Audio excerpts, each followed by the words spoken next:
Okay, we're live. I'm going to get the other computer set up. So if you're just coming in, watching on YouTube, scrub forward until you see something start happening. Coming to you from freezing cold Oklahoma, OMG. It's crazy cold here. Alright, come on. Oh, what the hell is going on here? Just scrub forward.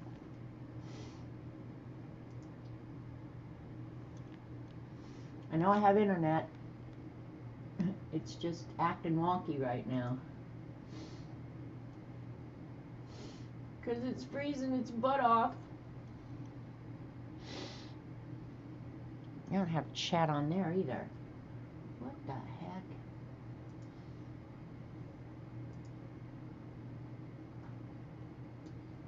Alright, just be patient. It's coming. It's coming, I promise you. I hope. Alright. Let me look here. Alright.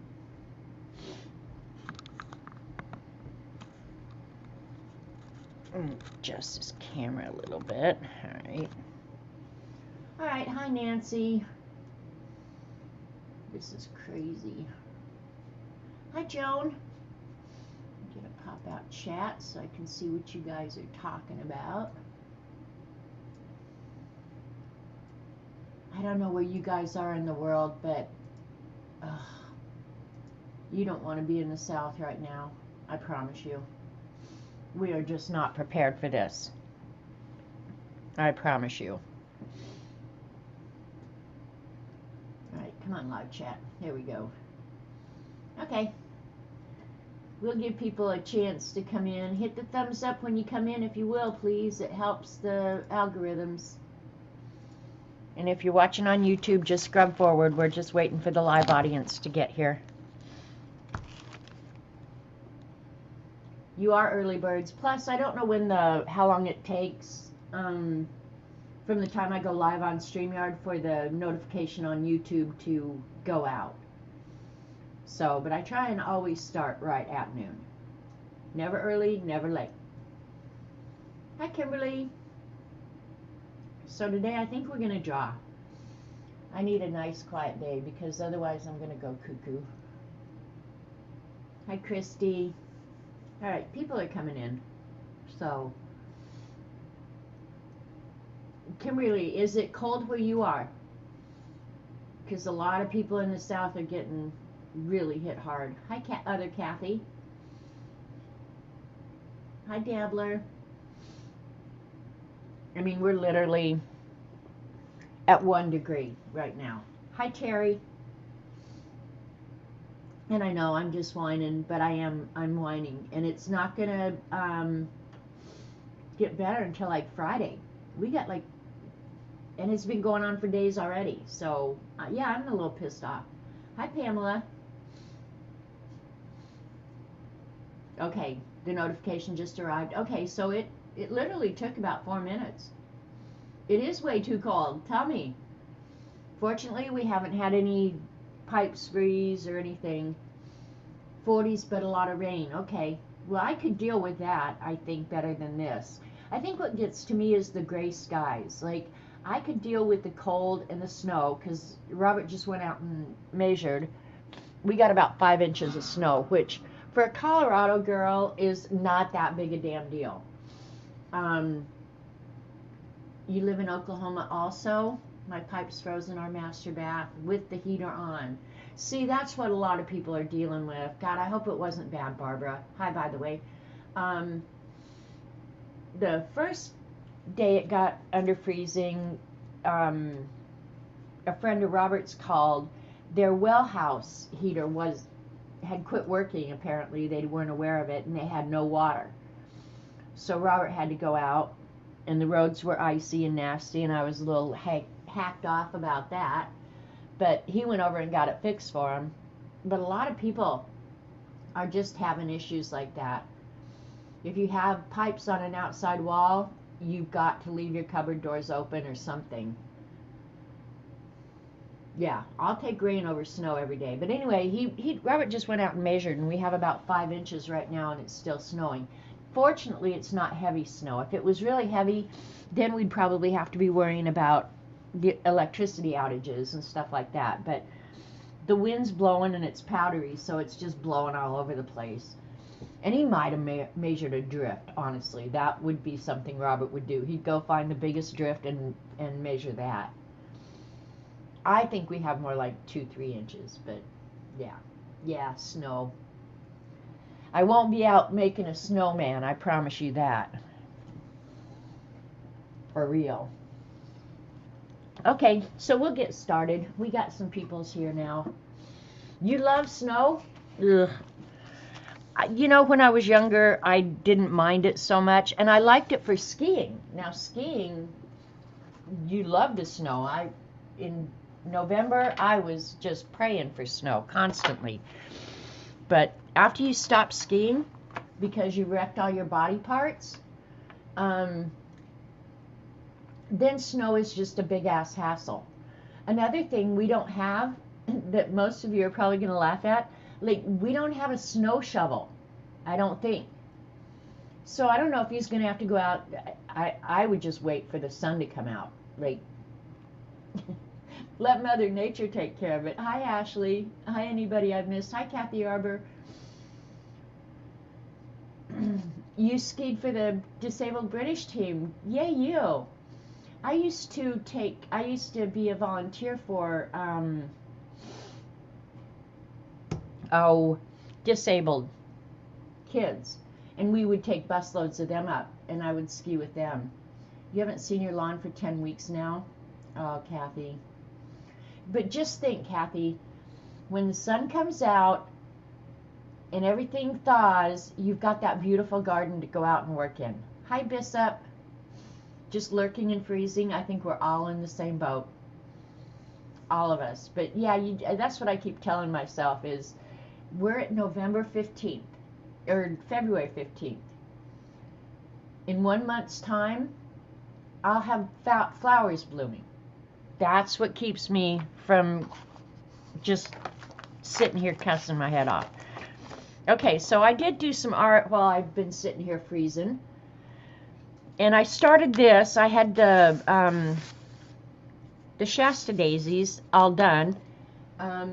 Last week I did it on stream, so I went ahead and finished it, and so I'm really happy with the way this turned out. This is inspired by Grace Laced, Ruth Chow Simmons' book. I love everything about this book, and I did another one out of it, and I'll show it to you in a minute. So I like the way this turned out, but you guys got to see only this portion of it. So you have 2 more ice storms coming. Oh, man.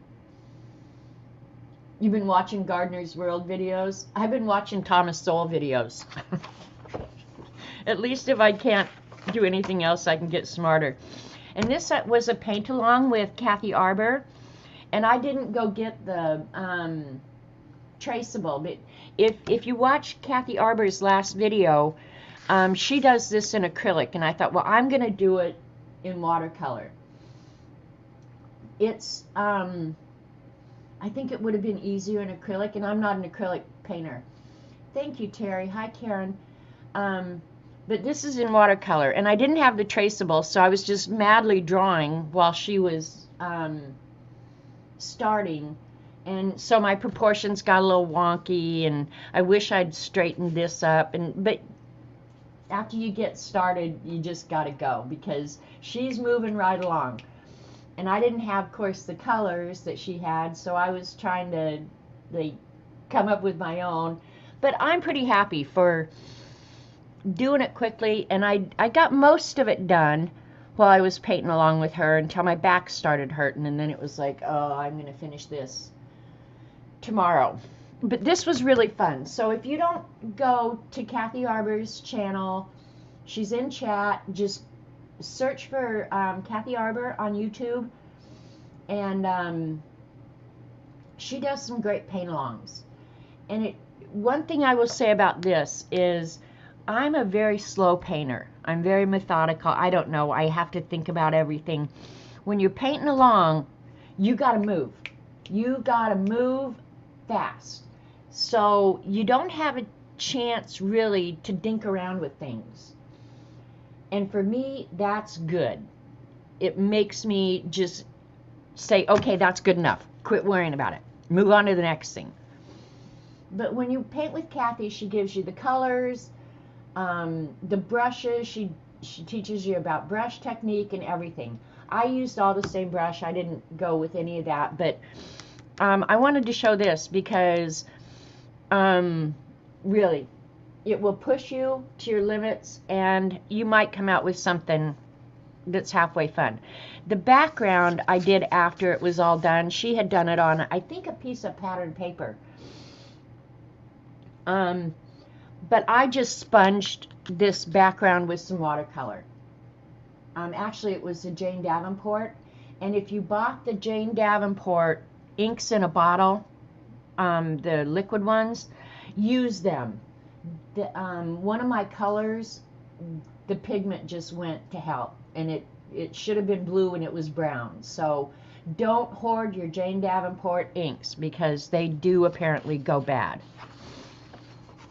And they have odor in them, which I'm not crazy about. So that's all that's in my book so far, but at least I'm getting a little bit in it, so I'm excited about that, my new watercolor journal. And the thing I like about this ring bound is I can take the page out, work on it, and then put it in to store it. So thanks, you guys. So yeah, I'm pretty happy about that. And then there's so many things. I mean, I've got this bookmarked all over, things that I want to maybe try and look at. But this one, I just love this background with the honeycomb and the bees. And I just started it because I was just wanting to play with my watercolors, which is not unusual. So I ended up with this, and then about halfway through, I was thinking about bees and honey, and the bees are in danger and all that stuff. So I went ahead and I drew a little Winnie the Pooh down here. So I'm going to put Pooh on here, and then probably put a quote or something in it. But this, something so simple, and I did use a stencil to draw it. I did not draw this by hand. It was a stencil that I had hand cut, but it was fun to use. I limited myself to 3 colors, so I had to get all this color variation with just 3 colors in watercolor. So it was fun. It actually was something so simple, a little time consuming, I will say that, but I'm eager to paint Pooh Bear in there. And then I went looking for quotes to put on it, and I think the one I'm going to put on it is, "You can never tell with bees." Most of Milne's quotes that have to do with Winnie the Pooh are fairly long, and I didn't want to fill up the whole thing with a quote, so I just wanted just something really quick and simple. So I think I'm going to use "You never can tell with bees." And I'm allergic to bees. I could do something just like "be happy" or "be positive" or, you know, something like that. But and the other quote that I really liked is, "Some have brains and some haven't." And there it is. That I like a lot too. So I haven't put the quote on yet because I don't know which one I want to use yet. And I have to finish Winnie. So that's what I've been up to. And then the only thing, I have 2 things to show, I think. I got, because I'm such a awesome mod over at Dee Dee's, which cracks me up because I'm like the most useless mod on the planet, but Dee Dee never scolds me, and she always rewards me for being the crappiest mod on the planet. I got my cards from Dee Dee of her collage, which I always love. I mean, like watching her this morning, she makes it look like magic, right? So these were my thank yous from Dee Dee, and thank you, Dee Dee. I love seeing them up close every time. I just love seeing them. But you do have a way to make it look like magic. So thank you. They'll go on my Dee Dee art wall.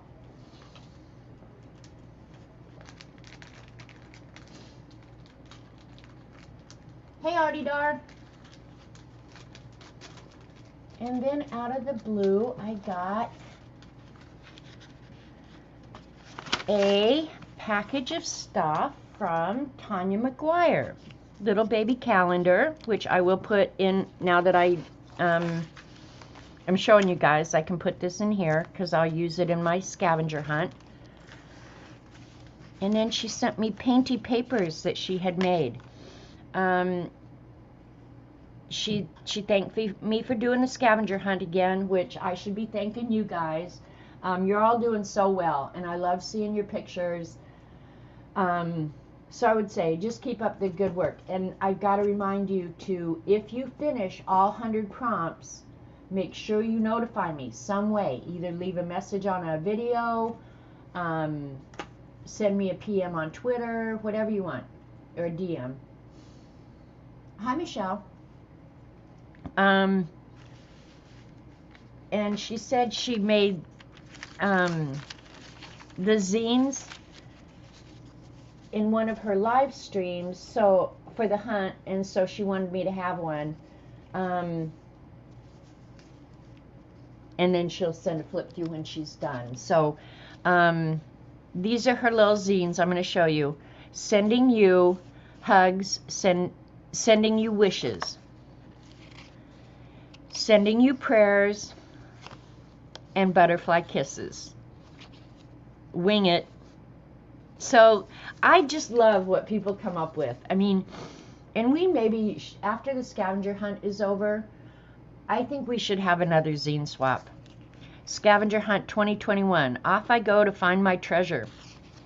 And see, you don't have to be able to draw people or anything, really. Like, she's drawn stick figures. I love stick figure people in action. I need a butterfly. I need flowers. Oh, I need to have you guys help me. I need washi tape and a page of black and white. I must find a feather, use a stencil, and ink up a page. Almost done, just a few more. So she did a zine about her scavenger hunt. That's awesome. I love that.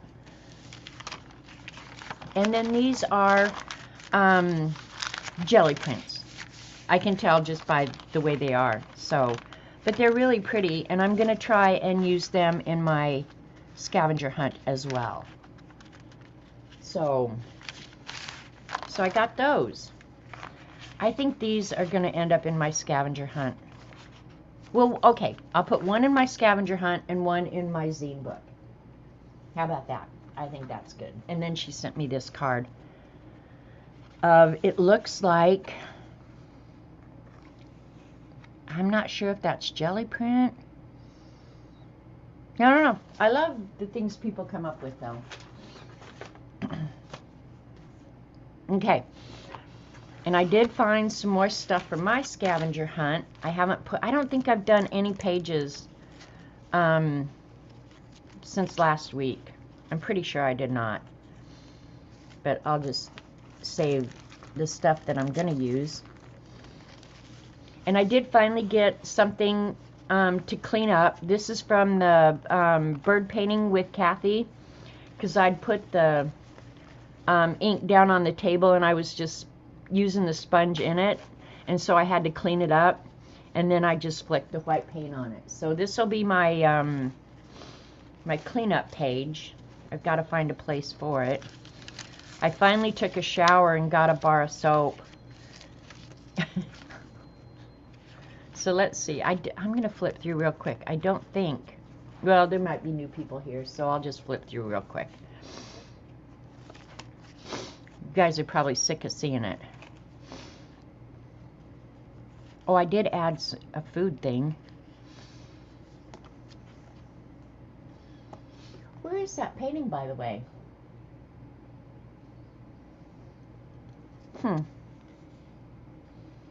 Maybe I did the tea page since you guys saw it last.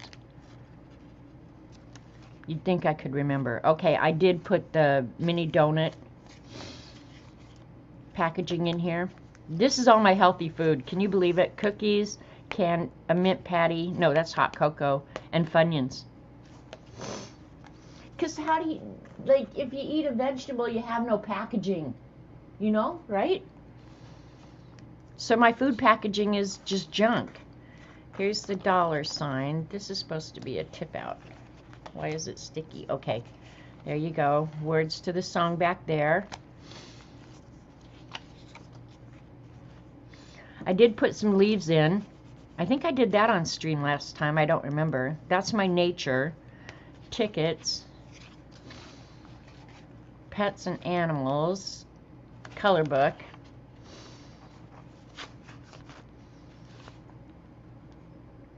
I have some more candy wrappers to put in here because Robert found where I keep the Reese's Pieces, and he's not good about throwing the stuff away.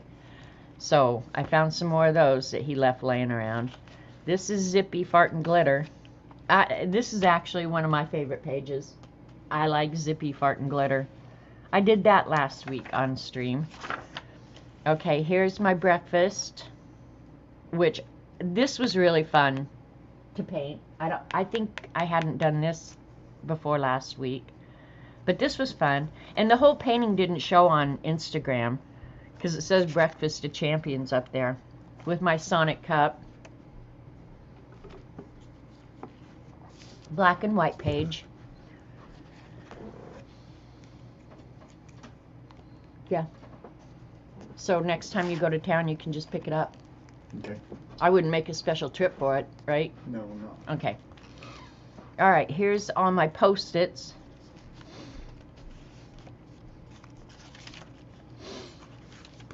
Here's my paper bag, and that's it. I have not done anything all week. I need to really get busy and work on it. You love the Zippy Glitter gas page? Well, aren't you just so politically correct and perfect, Devin? His gas page. Yeah, the breakfast page, I like that too. That was pretty fun. You know what? I'm beginning to think that I do a little bit better when I'm working quickly, because this I meant to be just pretty much a sketchy page. And I didn't get the perspective right on the glass or anything, or the cup. And I knew it when I did it. But I thought, you know what? You want it sketchy, you're not going to go back and make corrections. So this was pretty much first attempt, draw it quick. And maybe I do better that way, you think? Yeah, I hope you guys' cards get to Dee Dee on time. She told me she's got like 50. Like 50, that's a great turnout. I mean, so these can all go in here now. I wasn't going to work on my scavenger hunt today because I don't really have any ideas. I just have collected stuff to put in it. So this is my book. It's getting really out of control. So maybe this week I'll get a chance to sit down and do it, since I won't be going anywhere doing anything other than sitting here freezing my butt off, looking out at the snow, hoping to God the electricity doesn't go out. But I was joking yesterday. Thanks, Artie Dar. If our power goes out, we don't have no fear, because Robert has generators that will run generators. So, and Tanya, I didn't say thank you, but thank you so much for sending me this nice surprise out of nowhere. I really appreciate it. Okay, that's all my stuff. And so today, I'll set this over here with the other zines. I thought I would just do some sketching. And what made me think of this, honestly, was I bought, oh, this is what I need help with, you guys, for my scavenger hunt. The other day, Amy came up and brought me a bouquet of flowers. And of course, now it's been here a week. And the flowers are all looking pretty pitiful. But I was happy to have them because I knew I needed dried flowers for my scavenger hunt.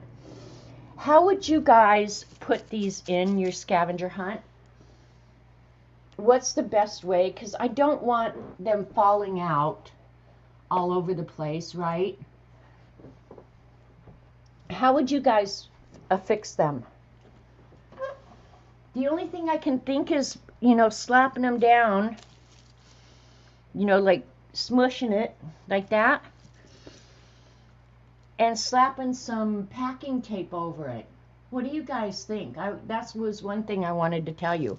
Like this one I know is going to keep its color. But when you do that, man, it starts getting so bulky. A glassine envelope. Put them under something see-through like a little bag of goodies. Good question. You have no idea. See, that's the problem I have. I would love them to stay just like they are. And I don't mind cutting that little back part off. These I don't think are going to stay their color. They're going to turn brown. I mean, they're really pretty right now. But I don't think they're going to stay that way. Especially if I can't keep them like airtight. Envelope as a tip-in. Put them in a glassine bag. Okay, put them in clear packing and then you have them see-through. Okay. All right, maybe I will just make a whole see-through page. Yeah, I don't know. But now it's my dang thing, and these are the carnations. They still smell pretty, but yeah, I know these are going to fall apart in a million pieces, and then what am I going to do? But I loved all the colors together. They're so pretty. So thanks for the bouquet. Just got internet back, electric about an hour ago. Yay, CB. I hope you can keep it. All right. So you guys are saying put them in a glassine envelope. All right. I'll see what I can find. I've got to do it quick, though, because the longer they're out of water, the more they're going to start breaking apart. Dry the petals. See, that's what I thought, Jane, is just go ahead and let them fall apart. But if I just leave them out in the air, they're going to turn brown. Put them in a book to flatten them. Okay. Maybe I'll do that. I'll put some wax paper on them. Set them under books to smush them. Well, Michelle, I did a poll the last time because I just wanted to use some Prima flowers, and they said, no, I can't do that. It's cheating. Put them between parchment. Yeah, I was going to put them between wax paper, smush them flat, and then just tape them down, I guess. I don't know. I should have thought that through, honestly. All right, now back to what I was originally talking about. Potpourri in tulle net.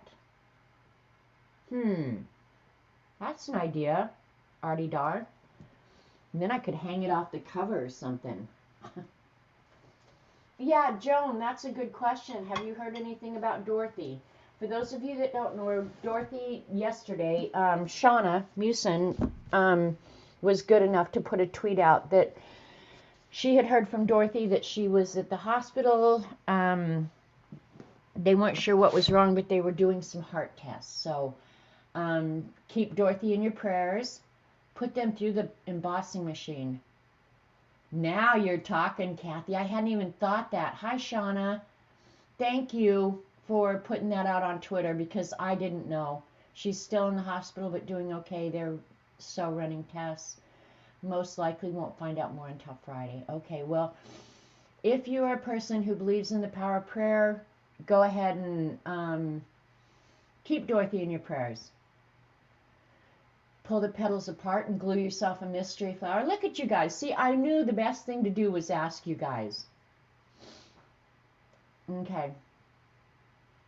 Yeah, so thank you, Shauna. Because I, for one, am a person who believes in the power of prayer. And when you get a group of people praying, it certainly can't hurt. That's for dang sure. So anyway, what got me to decide to sketch today is I bought this sketch encyclopedia, and I know many of you also did. And I get a little hacked off at myself CB, did I even say hi to you? Hi. Oh, yeah, you said about your power. Hi, G. Brody. Hi, Candy. But I buy these books, and I love them. I mean, I love my books. Of all the things that I have in my life, the thing I love most is my books. But then I get mad at myself because I buy them, and I look through them, and then they pile up, and the pile of stuff makes me nervous, so I have to put it away. As soon as it's put away, it's out of sight, out of mind, right? So I got thinking, you know, you have these drawing books all over the place, and you don't use them. Get them out and use them. So that's why I thought today I would just draw something and use the stuff that I own.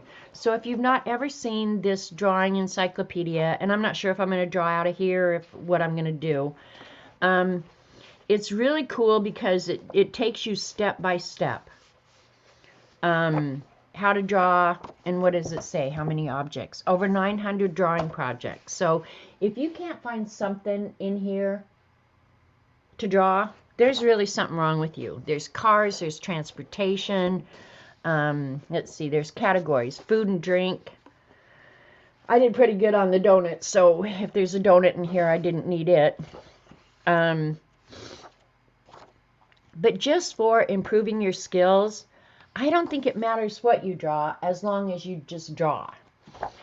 So if you're beginning drawing and you want to learn to draw, probably one of my favorite books that I would recommend is Drawing on the Right Side of the Brain by Betty Edwards. And she has another one out. I just saw it the other day. Now maybe it's not new, but I didn't know about it. And it's not so much drawing like this. It's more how to change your mind, how you think about drawing. And there was a statement in that book that made me really change the way I thought about drawing. She is a firm believer that anybody can learn to draw. And the reason you can learn to draw is because you learn to write your name.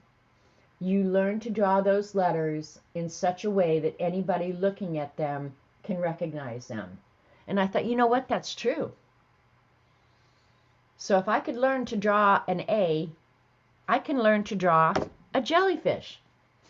It's just a matter of how you think about it and making yourself do it. I don't know if you guys remember like practicing the alphabet in first grade over and over and over, and then cursive writing in third grade. You did it over and over and over until your brain absorbed how to make a shape that other people could recognize. So that was what made me decide. And there's animals, creatures, a whole bunch of creatures, nature and weather, and then just an introduction to sketching. So, and Zentangle, this makes me think of Zentangle. I think learning to draw Zentangle patterns. You're not drawing anything, and that's why I promote it, is because it shows you very easily how to draw the strokes to get a pattern. And the expectations aren't so high because they're not recognizable as a frog or as a person or whatever. I think most people are intimidated because they think, oh, my person's not going to look like a person. Baloney! A stick figure looks like a person. So before I start sketching, I'm going to show you a few of my favorite drawing books. But if you're just starting, I would say buy the Betty Edwards book, Drawing on the Right Side of the Brain, and change the way you think about drawing. A couple of my other favorites are Drawing for Dummies. I've had this book, I don't know when it was published, but the day I saw it is the day I bought it. Okay, so this is copyright what? 2003. So I've had this book for a while. And I have used this book over and over and over again. It's got very easy things to draw and very complicated.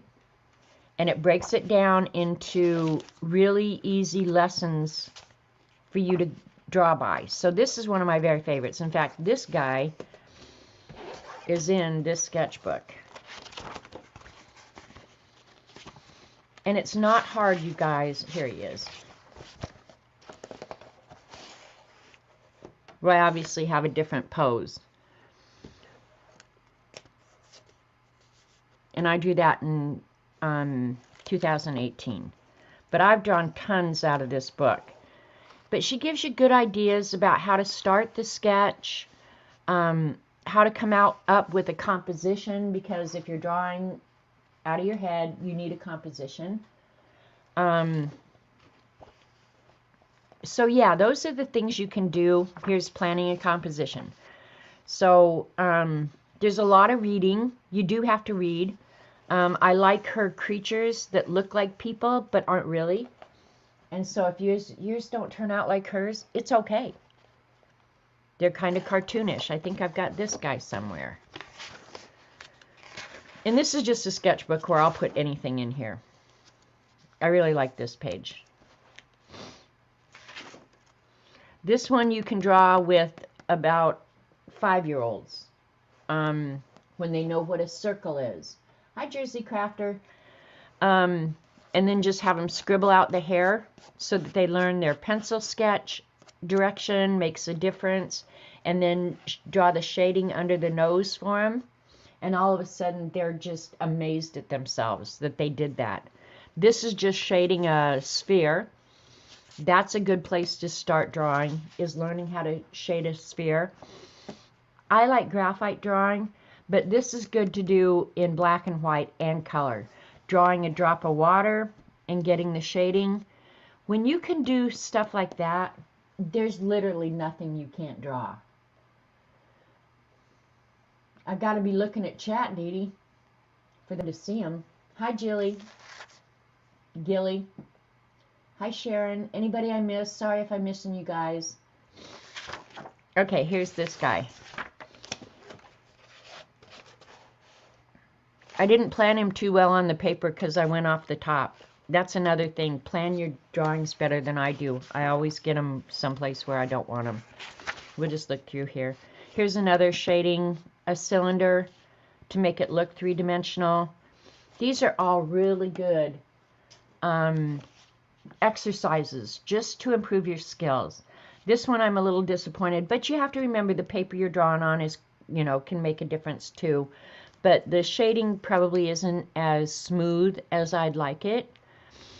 But this is a good example of the different kind of shadows and reflective light and perspective. So this is really a good one. A cone, same thing. It's more just to get your brain used to looking for where the light is hitting an object. And if it's hitting over here, your cast shadow is going to be just opposite that, right? So it's good for your brain to be thinking about that stuff. Here, just shading circles. How you can create really something out of nothing. This one you can also do with about a 5-year-old, and they think they're amazing.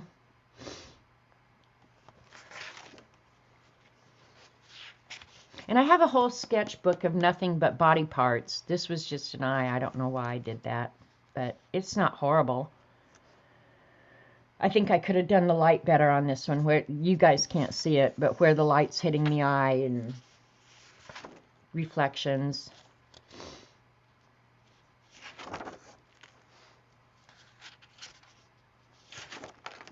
I like this little guy.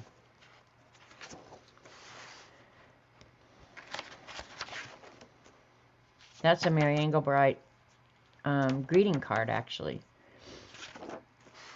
There's a blob guy, and this is just an exercise in shading. Also, just an exercise in shading. This is an animal eye, though. And this, I love doing textures. In fact, I think I got out a book of textures. Drawing textures. That's really good because you don't have the pressure of a finished product, but you learn so much doing it. Keeping things even, watching where the light's hitting, where's the shadows. There's a Zippy that I drew while we had him on Dee Dee's show. This was a draw with me, just a simple butterfly I did with you guys so that you could draw something and feel like you really accomplished. This was drawing with Dee Dee. Dee Dee was doing the animals on the, I think it was on the craft paper. It was around Christmas time this year, or last year, 20. And as she was drawing, I was rapidly trying to sketch along with her. So, and there was 0 time to erase. Thanks, Dee Dee. So, this was a Pomeranian, I think. That was her evil otter. He was really evil looking. There's the porpoise, and this is where I started using color like she was. I liked how the elephant turned out and the porpoise. There's Holy Cow. Only it's a pig. And I don't know, I can't remember what this is called with the giant ears. But I like draw-alongs when somebody's drawing on stream. And these don't embarrass me, you guys. I mean, they're not great drawings. They're not like Dee Dee's. But for what I had to work with, I was literally using a pencil, and then I grabbed my super tips because she started getting into the decorating the animals. So that's where we're at. And that was the last time I used a sketchbook, obviously. So this is one book I would recommend if you are interested in learning to draw. Here's perspective drawing. Now there are books and books and books on perspective drawing. For most people, for whatever you're going to do, 1-point perspective, 2-point perspective is probably all you're ever going to really use. There's 3-point perspective. They've written entire books, tons of books on perspective. But for your purposes, something as simple as this is probably all you're going to need, for drawing, say, a building and knowing where its vanishing point is and stuff like that. You'd be surprised how much you can do with something as simple as this book, because she pretty much goes over everything in it. And there's tons of exercises. Here's texture. I love texture. You'll definitely get your money's worth out of this book because she starts simple. This is so typical of me, that you open a book and whatever I was doing at the time will be stuck in here. I always get surprises in my books. And half of my books are like this. Look at how old those bookmarks are. And when I get too much up here, I start putting them in the side. And that seems really crazy, right? Because otherwise, something like that would drive me nuts, but not in my books. Another really good book that I like, and this is by the same author as Drawing for Dummies, Brenda Hodnott, Complete Idiot's Guide to Drawing People.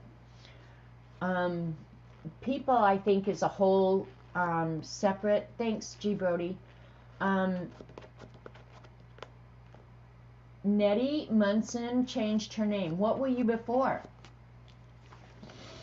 But this is really just dealing with people. People are important because of the perspective, and most people fall within a set of guidelines for face drawing or whatever. So, like your body is 5 heads high.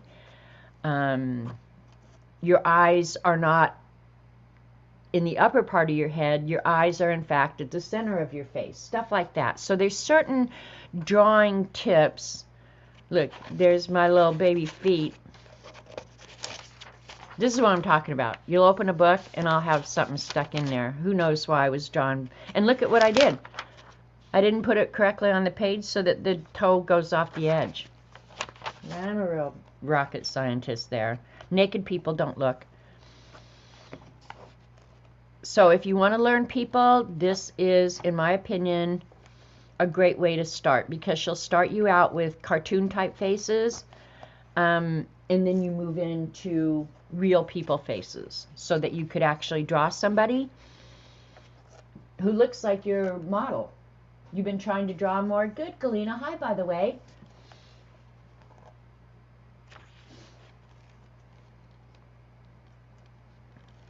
So, yeah. And tips about how to draw eyelashes. Dee Dee's done a lot of that. Here's your facial proportions. So, if you want to draw people, this is a really good one. She also does a thing, and I should try and find it because she does it so well, about drawing a face as it ages, because your facial proportions do change as you age. I wish I could find that quickly so you could see, because she does an amazing diagram of facial features as you age. Maybe it's not in this book. I have a few of her books because I love her drawing instruction. And then the other one that I really, really like, let me pull it out. It's different. And I have all of her books, and I've recommended her a lot of times, is Lee Hammond. And she does a lot of drawing by grid. And Kathy Arbor, in some of her drawing classes, showed you how to draw with a grid. If you want something to look really accurate, stinky toes in my book, I know, right, CB? Hi, Trisha. Or it's a subject matter that you want to get right, keep its perspective, drawing with a grid is a great way to start. And it builds up your confidence. And that's what this tiger, I hope it's a tiger. I hope I'm not on drugs. Yeah. She'll give you like a puzzle where you have to draw the grid on your paper and then draw what is just inside box number 1, number 2, and you go across the page drawing just what's in that little box. And you think you couldn't draw that tiger, but if you just draw what's in each of the little boxes, you'd be shocked that at the end, when you're done, you have that tiger. So, in fact, I put down that this is on page 21. So, grid drawing is a great way to break down a complicated subject matter so that you get it right. But I love this book where she talks about drawing clothing, drawing wrinkles in clothing, lace, but she does it all. Hands, feet, how to draw foreshortening, meaning, you know, if like a pointing finger, how to draw that. Just really drawing what you see. Let's see, we're going to go to page 21. Here she's drawing a male body. The sketch is so simple, and then you start putting in shading. You did that one also. Not always easy. They're not always easy, but the cool thing is, if you do it in pencil first, you can always go back and correct where you've goofed up a little bit. So do you have this book, CB? Because somebody, I don't remember who it is, I've done this one, said they couldn't find the Lee Hammond book, so I went ahead and made some copies out of my book and sent it to them. Yeah, this was the book. This is the page you started out, the puzzle piece theory, drawing a grid. And this is all you got. You didn't know what you were drawing until you were done. So it's a lot of fun. It's like putting together a jigsaw puzzle, really. Only you're drawing it as you go. And then here's her real basic. So, yeah, if you want to learn to draw, invest in a couple of really good books. Hobby Lobby has some other really simple. I've shown these before. I've used these. I like these. 10-step drawing, where she starts you out with a real basic shape, and then you add to it until you end up with a flower. So these are all really good as well. It's a different approach to drawing, where the ones I just showed you are more just building your basic skills, so that given any subject matter, you can keep it in perspective, shade it, whatever. This is more just, if you want to draw a bluebell, here's how you draw it. Every time you do it, I still believe you're improving your skills, but I'm not sure something like drawing this bluebell is going to help you when it comes to drawing people. So it is good for learning flower shapes, but it is still just you're drawing one particular item, which doesn't hurt you, but you're not going to learn anything about watching for where the light is hitting or anything like that. But these, I love these books. Why do you think I own them? I started out drawing one a day of these, and I think I got up to this page. Yeah, I think it's written done on every page up until there. Nope, that one was done. I don't know what sketchbook they're in, though. They might have been in the Beast. But this is where I got to. I never drew the sweet pea. So maybe I should leave this book out and make myself keep going through it. Because sometimes it's just very satisfying to sit down and draw something and watercolor it real quick, right? And then they have the 10-step drawing animals. And if you guys saw how many drawing books I had, Dee Dee said, get out a few drawing books and show, like, where do you start when you have hundreds, right? What was the name of the Lee Hammond book? Lee Hammond has several books. This particular one is Drawing Realistic Clothing and People. And most of her books are about people. And she's very good at it. But I think her teaching style is also really valuable. So, but these you can get like at Hobby Lobby. And the cool thing about that is you can use your 40% off coupon for another couple of weeks. And then it's going away. I should have gotten out this Bumblebee one when I was working on... Oh, well. So I don't know. I might bookmark that one. Maybe we'll draw the Bumblebee today. We'll draw it on an envelope. So if I ever have to send Dee Dee something, I'll send it to her. But yeah, so just to improve your skills, just make yourself do it. These are not necessarily realistic in any way other than, you can tell that's a polar bear. But that's not how if you're going to draw a realistic polar bear, that ain't the way it's going to look. You know what I mean? And if you've got crabs, sea turtle, that's a fun one. That one would be pretty simple. Lobster. I don't want to draw a lobster, I want to eat a lobster.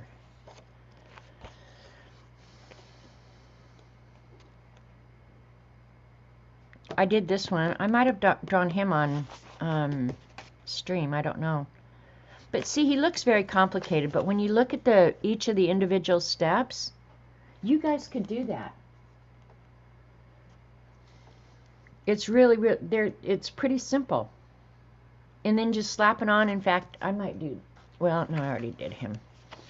I think I'll do some quick watercolor with whatever I draw too. So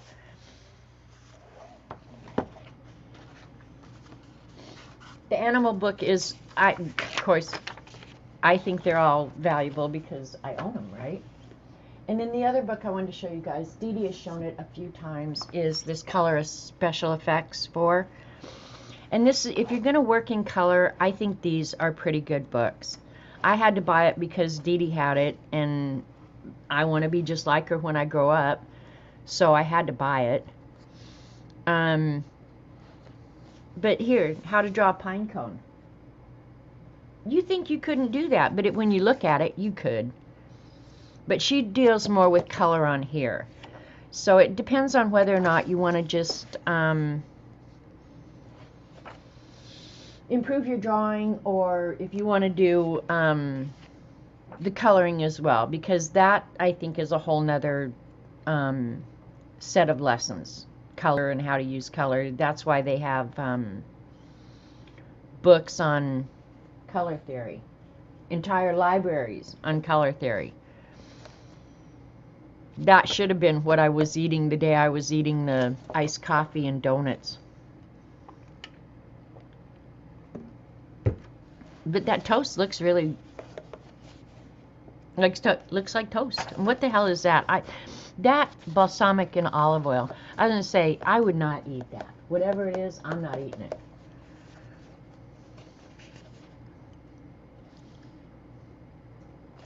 I'm not sure I would even draw it.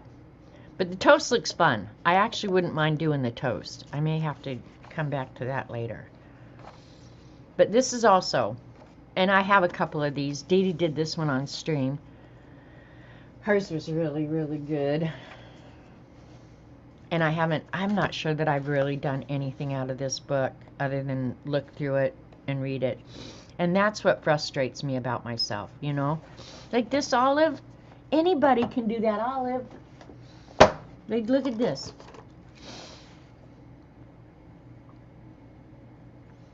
Draw an oval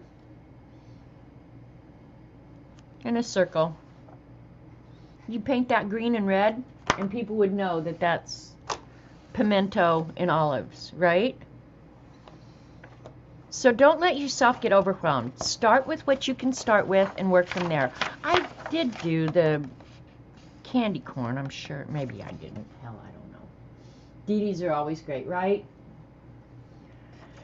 And the reason Dee Dee's are always great is, one, she has innate talent. I'll just give that to her. But more importantly, Dee Dee has done the time. And that's why if you want to get better at anything, I don't care what it is, you've got to do the time. And that's why, you know, sometimes I just go back to basic drawing and just make myself do it over and over. And this style of drawing is very appealing to me. This is what I wanted my breakfast to look like, but it didn't come out that way. So I need to practice how to just get a sketch journal and just sketch things that are interesting to you, whether it's what's on your table. There's little washi tape. But this book I would absolutely recommend to anybody. This is one of my very favorite books that I own. This one and any of the, oh, I can't think of his name right now. Griffin and Sabine, who does that? I can't believe my head won't remember that. But yeah, this is just one of my very favorite basic books. Someday I'll be able to draw a VW van like that. But that's what it is. You just have to make yourself do it. Whether it's lettering, drawing, sushi. Devin's getting hungry. I did mention Betty Edwards, and I think I did her first because I think for anybody who is wanting to learn to draw, the very best book to start, the #1 book to start, is Betty Edwards. Yeah, Nick Bantock. Thank you, Barbara. Because it changes the way you think about drawing. And that's why I would say start with Betty. You're late today? It's all right. You're allowed. Everybody should be late today because it's cold and snowy and crappy out. So maybe we'll just start right here. How to do a quick sketchy drawing. And remember, it's only paper and pencil. If it doesn't turn out, throw it away. Start over. I usually, for most of my sketching, I just use this Graph Gear pencil, but honestly, I have a bunch of drawing tools. Sometimes I think if you want to just quickly draw sketchy, it's better to use a pencil like this and hold it differently than this. This is very restrictive, but if you want to draw a big flowing shape, using a pencil like this, I think frees up your arm.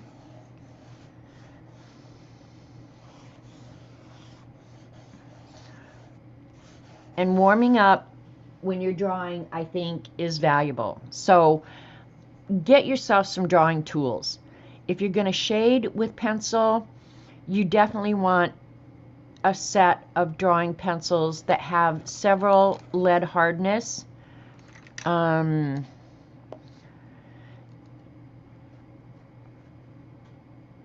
not sure what the B stands for in 2B, but they go from hard to soft lead. So if it's got a B, like a 2B, that's going to be a lot softer lead than the 2H. The 2H is going to be a pretty hard lead.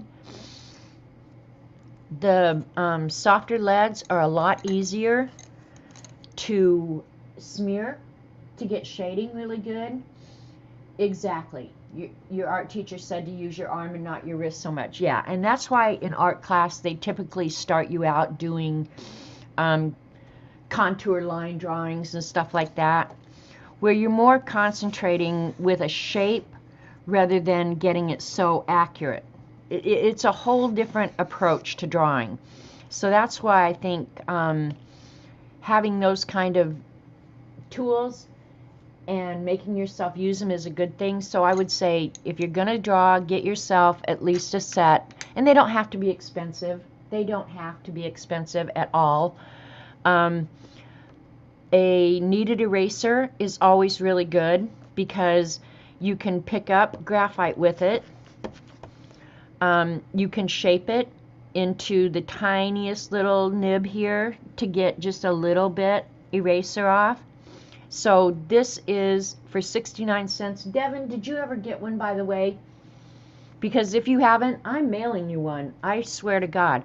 They last forever, you guys. Like, you can just knead these and the graphite goes away. There does come a point where they get kind of hard. This one's getting almost there right now, where it's a little bit harder and will crack.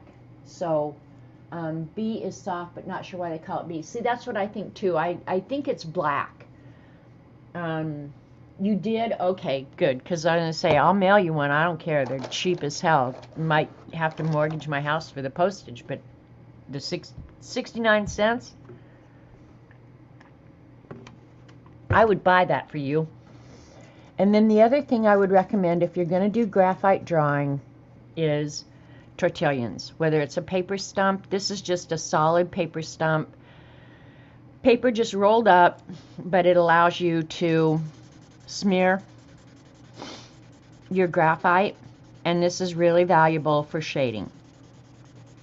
So those for, I don't know, I'm going to say under 10 bucks, you can get all the supplies you need to do some really, really good drawing. So these are really good. This is a tortillon. It's hollow, but you can get a really nice point. You can't with this one because it's crap now, but yeah. Yours looks too clean. Oh, well, I need it a lot. And I have about 5 of them, CB. There's one in by the couch. There's one in my drawing box. I have tons of these. But yeah, I need it and clean it off. And I don't use my graphite ones for color either. You like the solid much more than the hollow. Yes, I do too, CB. But they're designed to do the same things.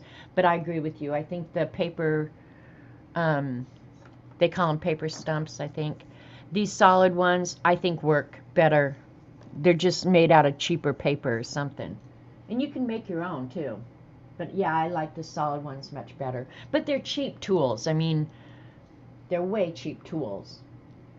When you say my, were you talking about my paper stump or my kneaded eraser? The kneaded eraser you can get almost completely back to normal. And these don't get dirty, do they? Hi, Cheryl. So anyway, now that we've talked enough about beginning drawing, see, just paper. You can throw it away. All right, if you guys want to draw along, I just opened this page and I just like it. So I'm just going to quickly draw something out of here. And then the other one I got out was Law's Guide to Nature Drawing, because drawing that bird the other day with Kathy Arbor made me think, you know what, you've never used that book either. And when it gets messy, I use my file to put the point back. I just throw it out and get a new one, CB. Now, I do... Here's like a magic rub eraser. When they get too gross, I will erase them on here. When I want a clean point, I will erase the point. So maybe that's why it's clean. Maybe I erased it. All right, let's just draw a tea bag real quick. We're just going to do this drawing.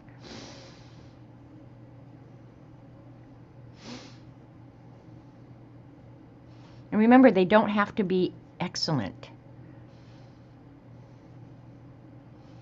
And I probably started this a little different than you guys might.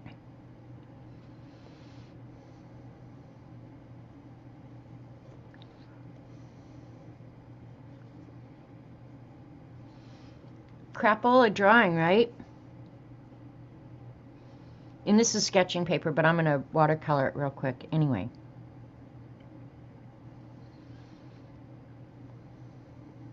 Okay, when I'm drawing these grapes, the way I started this is I'm going to look for the full grape first, because there's always going to be one grape where you see the whole grape, and every other one is going to be behind it somehow. So that's how I'm going to start with this. Draw the first. I'm going to move it over, or I'm going to get into my tea bag, right?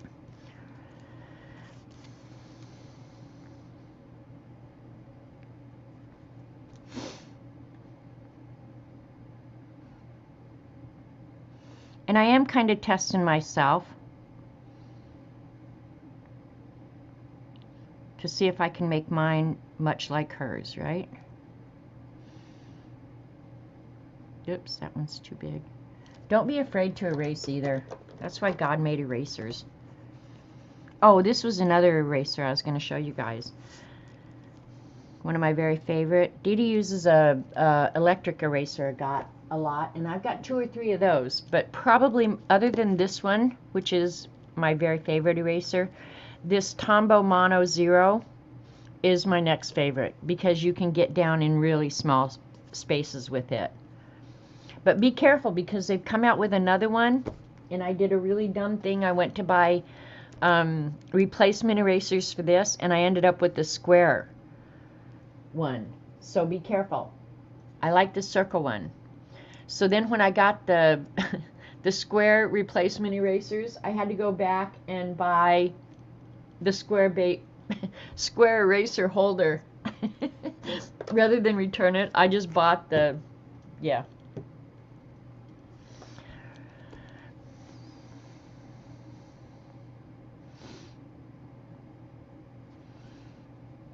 And I'm actually trying not to draw my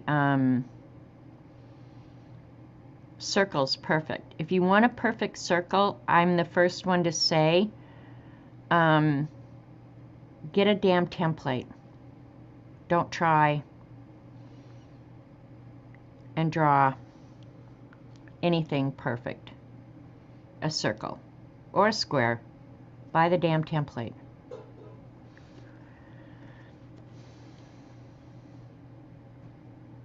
So really, you guys, it's just as simple as picking a page out of a book and trying to duplicate it. I do that a lot.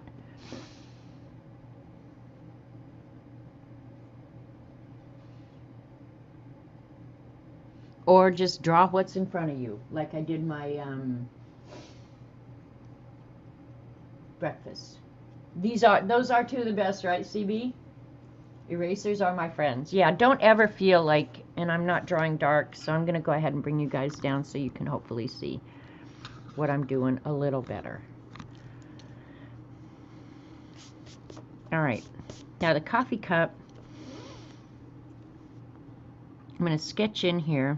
the coffee cup. Now this is one of those things where you want to use your whole arm to get the oval kind of the right shape. And I'll go back in when I ink this and fix it.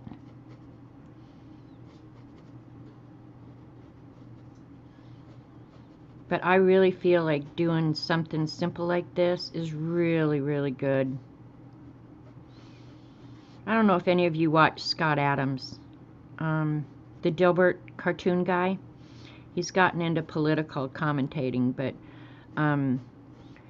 he talks about skill set a lot.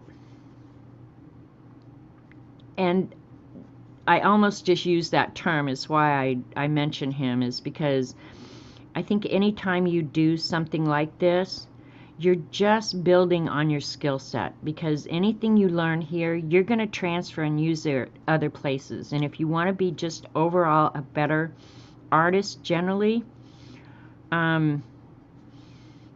your skill set, meaning learning color, learning shading, what colors work well together, whatever. Yeah, anytime you do something like this, you're just improving your skill set. So there's no downside to that.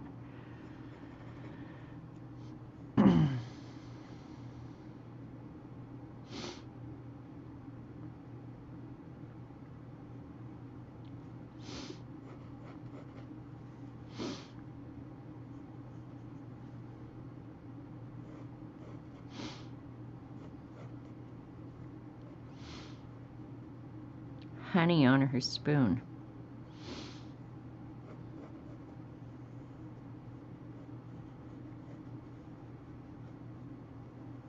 Kind of draw in the shape of the spoon first, and then I'll put the honey on it and erase last.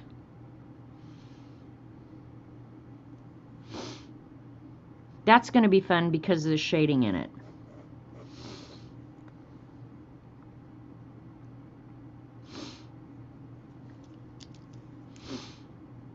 And Dee Dee and I have both talked many, many times about these graph gear pencils. They're not very expensive, but they're weighted so nicely for your hands. And I think that's one of the reasons I really love these graph gear pencils. But honestly, you don't need anything special.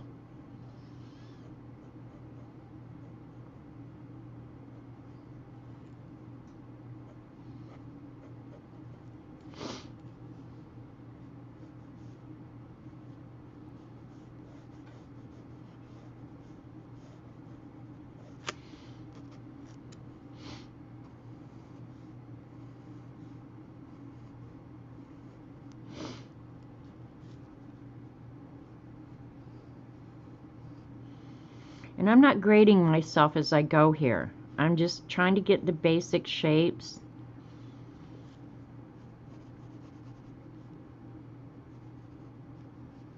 And I'm not really worried about it because I can always go back and fix whatever. So don't be hard on yourself if your shapes or your angles or whatever don't come out the first time.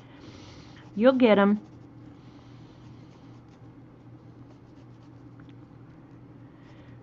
See how far off I am on that one? Another thing is when I'm drawing, I'm generally by myself. So having to talk and do this all at once, I'm really working the old brain. Sorry. Is that better? Hi, Venus. Thanks for coming. Sorry. I'm going to actually move, rather than move it away, I'll move the camera down toward me, because the further I get away, the harder it is.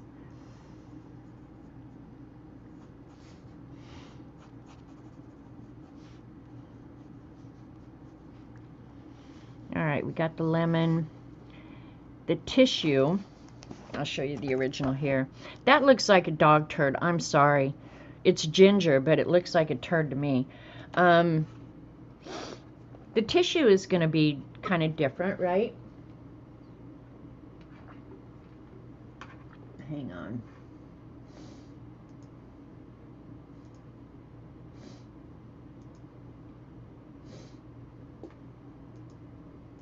Had to get my chat back. I don't know why, it just went off the page. I'll try and keep it where you can see somewhat what I'm...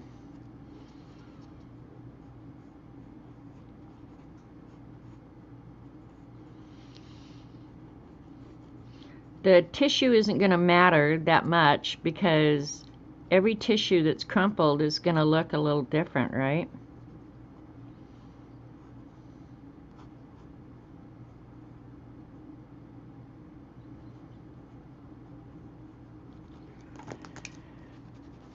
But I'm trying to do mine as close to hers as I can. And if I can do this in just a few minutes on a live stream, there is absolutely no reason you guys can't do this.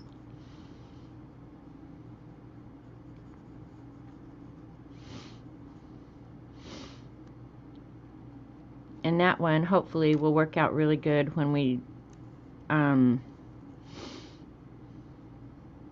watercolor it real quick. Because we're doing quick and dirty watercolor here in a minute.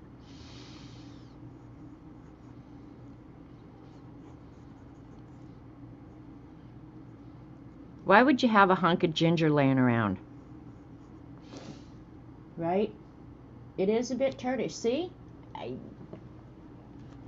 Just saying. I had to get more comfortable.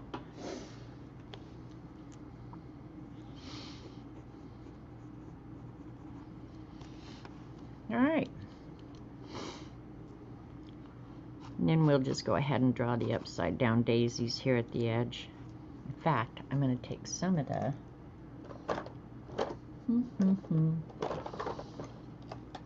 Don't know where my other... There it is. For bigger jobs, I use this eraser. I like the daisies, so I'm going to put them in.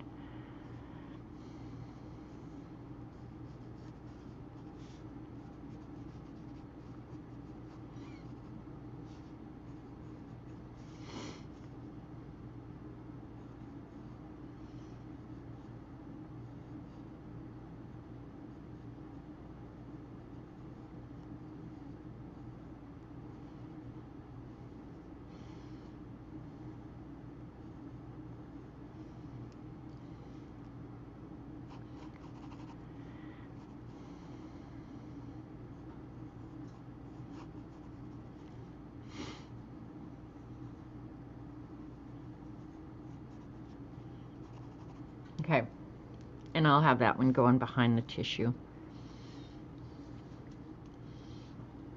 That's cool, right? In fact, ginger, lemon, and honey tea. Okay, well that's why you'd have ginger hanging around on your table, I guess. I can honestly say that I don't ever have that. Let's just do some real quick and dirty watercolor here. I'm just going to get out the box ones because they're handy. I should have gotten out the Primas. I use the Primas a lot for quick sketches in the Beast. I left my water over here. It's probably frozen. Probably one great big ice cube. It is a little bit brighter outside right now. I'm not sure I would call it sun, but it is a little brighter. All right.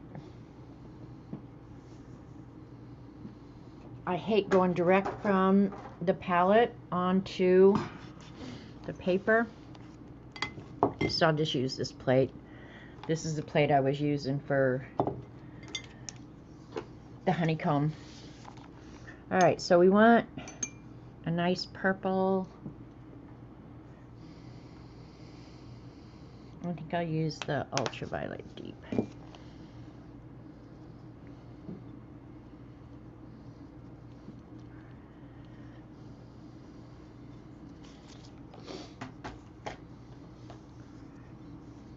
May not be dark enough, we'll see.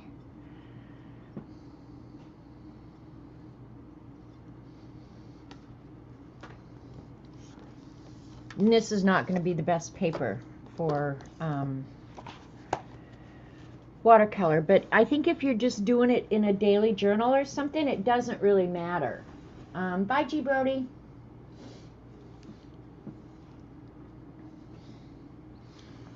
I'm going to try and watch where the highlights are. You can always go back and put the highlights in later, but I'm going to try and leave them. Because I'm just trying to do real sketchy, quick drawing like she did, and we'll see how cool it can come out when it's all painted. Because right now this drawing looks like crap, in my opinion. But by the time we add color, and I forgot to leave the highlight on that one, so. And after you find the highlight on one of them, they're all going to be, you know, you've already identified where your light source is coming from, so the rest will all be really easy.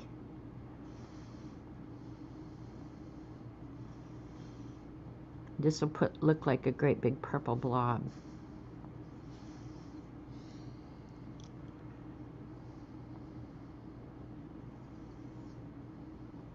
But then we'll come back with ink.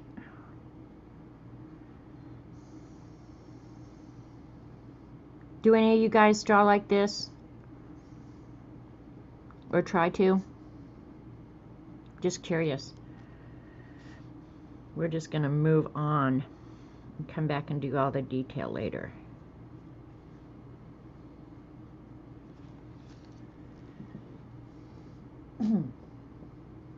Hi, Amy's Place. Oh my gosh, bring back a drawing painting class in high school. Sketching first, paint later. Funny how the universe draws one to remember. Exactly right, Amy?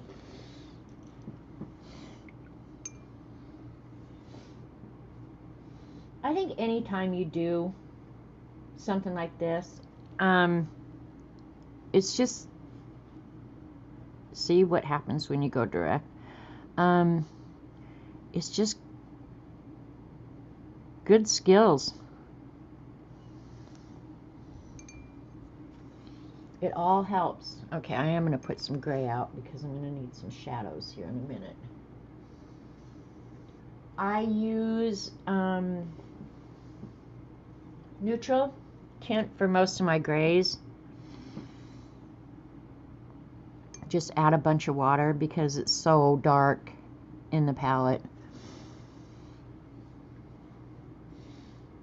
Alright, we need a little bit of brown. Tea brown, probably, what's a good color?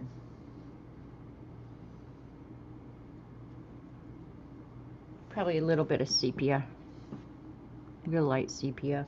I'll add some burnt umber to that so it's not too dark.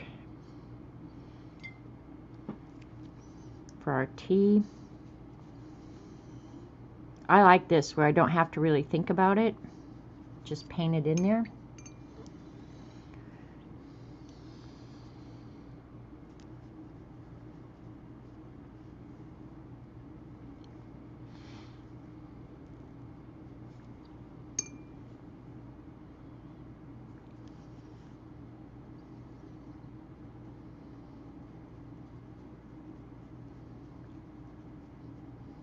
After that dries, I'll come back and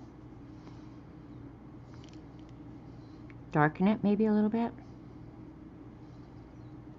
I've never painted on this paper before, so this will be interesting. I was thinking I should just try and copy a pic, and here you are doing. Amy, it's a great place to start. Honestly. And the thing is, it takes the pressure off of, oh, what do I draw? What do I draw? Just pick something and draw it. Who cares? And this little tablet is zinc. I don't know if zinc is really yellow, orangish, pink, but that's what they're showing it as, so that's what we're going with.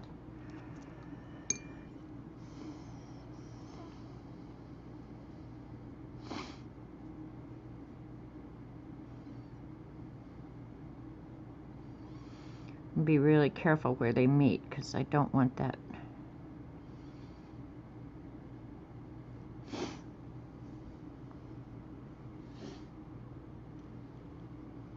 Oh man, that's way too red.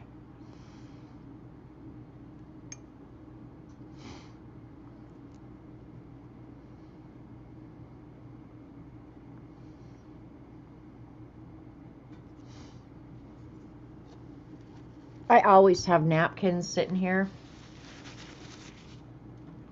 Because you never know when I'm going to break out in watercolor. I hadn't really intended to do this, but then when I saw that picture, I thought, yep, that's what I want to do. Another really good thing about doing something like this is matching the pictures, you know, like the colors. Like, what color do I have that's going to be a good match for that turmeric color? I'm going to use quinacridone rust lightened down a lot. Maybe add a little bit of orange to it. Or the Aussie red gold would be good too. So we'll just do that.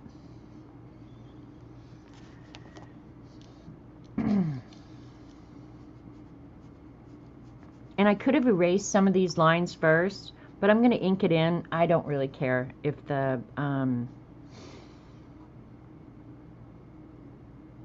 lines stay in there. I really don't. Doesn't matter to me.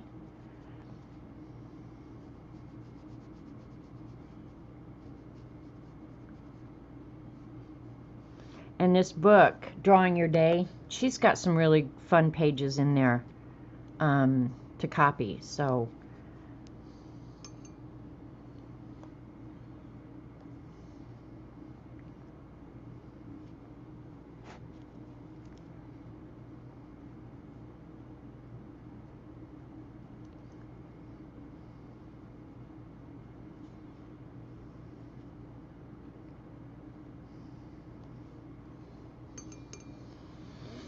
I'll use that same color with a little bit of the brown that I've already used for the color of the tea, obviously, right?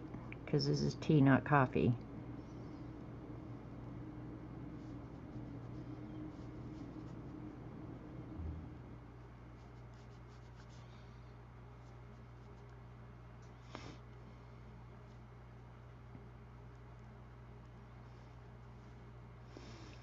Correcting my shape a little bit as I'm watercoloring.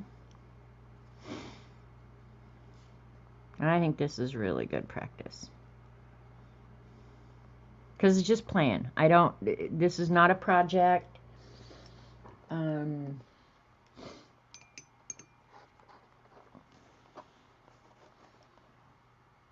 and I'll use the yellow that I already had on the plate for the lemon.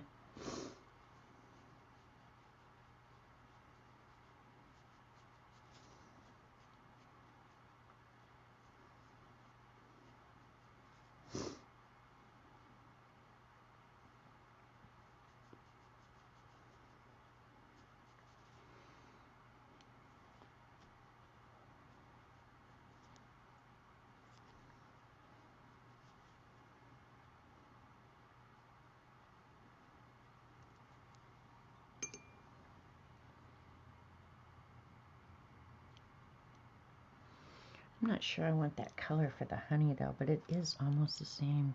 Alright, we'll just do this. I'm trying to use much the same colors. I think that's good to do. Oh, now I am going to take the spoon out of this because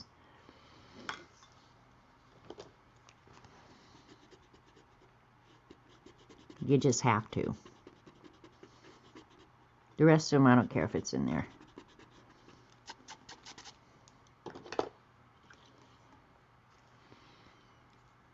I'm not really even testing my colors. I think it could use a little bit of yellow.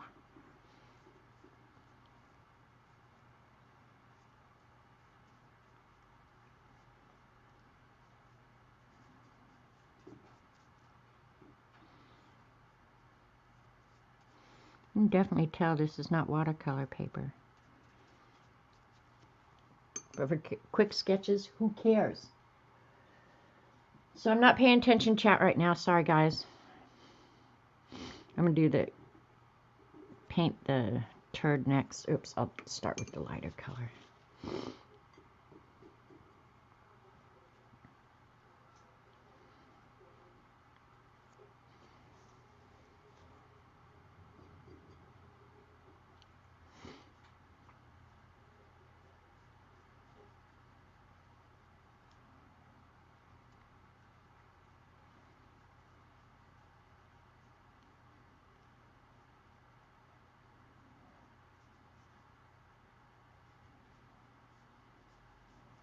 Very different from my normal painting, huh?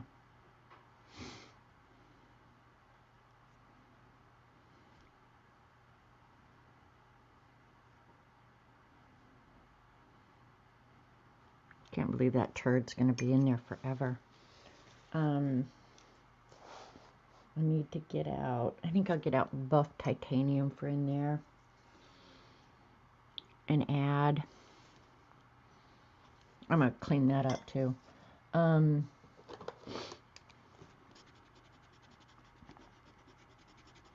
It's easier to clean up now than later on this.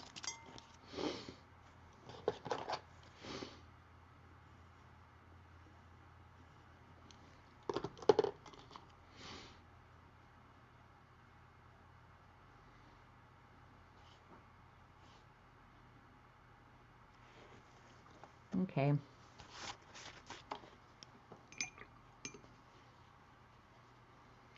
And the tissue actually looks like it has more blue in it, so I'm going to add, it's almost like an ultramarine blue. We'll add a little bit of ultramarine, not much. Yeah, no, yeah, ultramarine.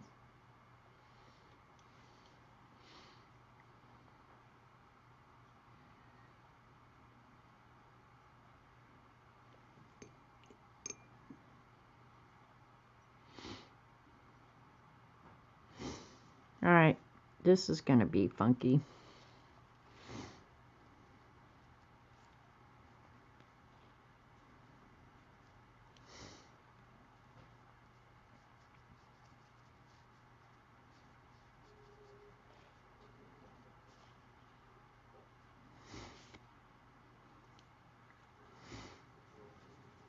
A lot of this is just going to be inking later, so.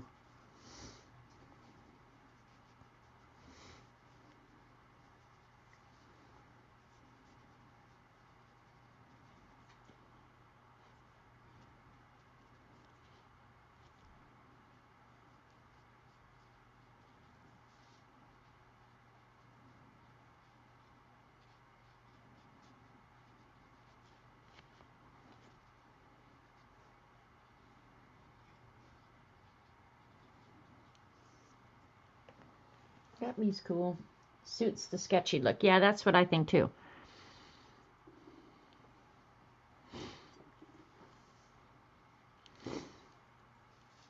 And this is probably really good for me because most of my stuff I want real precise, you know. I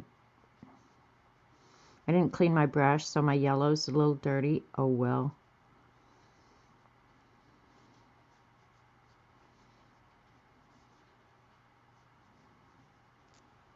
And I'm just using whatever colors are on there on the plate now.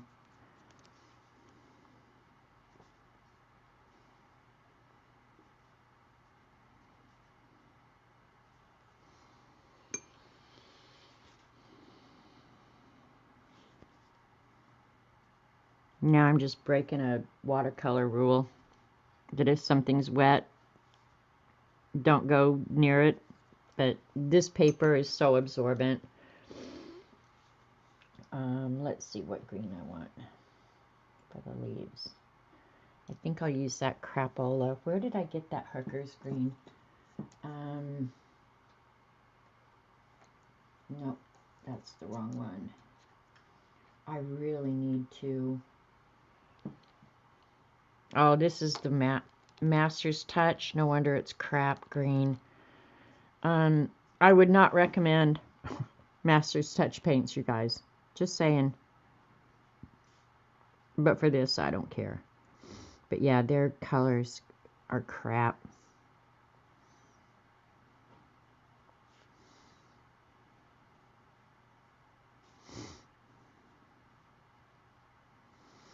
And I'm cool with using inexpensive products. But yeah, some of them, save your money. The Master's Touch tubes. I thought it looked like a dark green, and at the time I was looking for a dark green for something I was working on, so I bought it at Hobby Lobby. I don't recommend that. Just save up and buy the paints that you know. All right. I need to get some more neutral out and do that cup. Okay, the cup I'm actually, and this paper is so not well suited for this, but we're going to give it a go anyway. I may not have to now, I don't know. And this is all absorbed now, so I don't have to worry about getting close to the wet paint.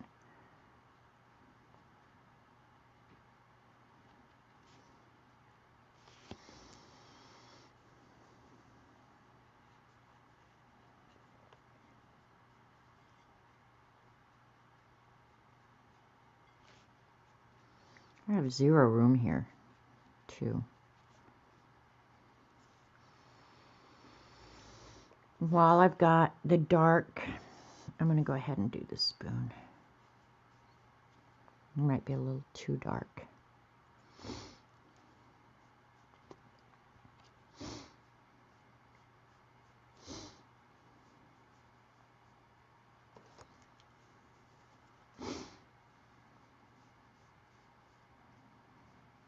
I'm going to leave a highlight on the spoon right there. And up this edge.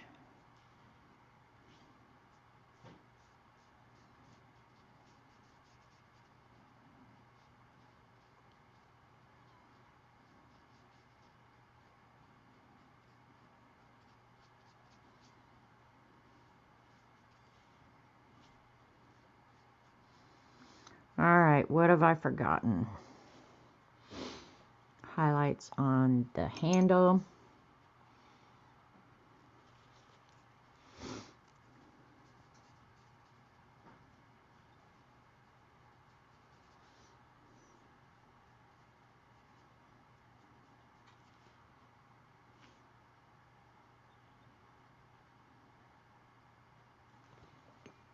I hope that dries a little bit lighter than it appears right there.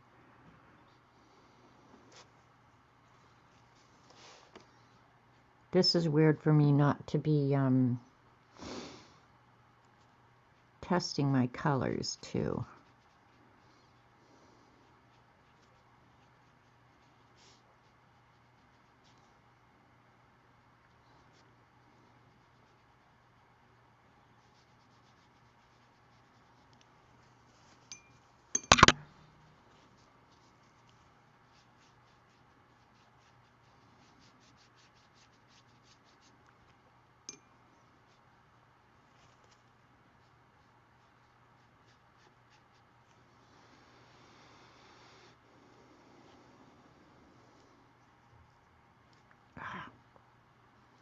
I'm having a hard time getting it light enough, but it'll have to be okay.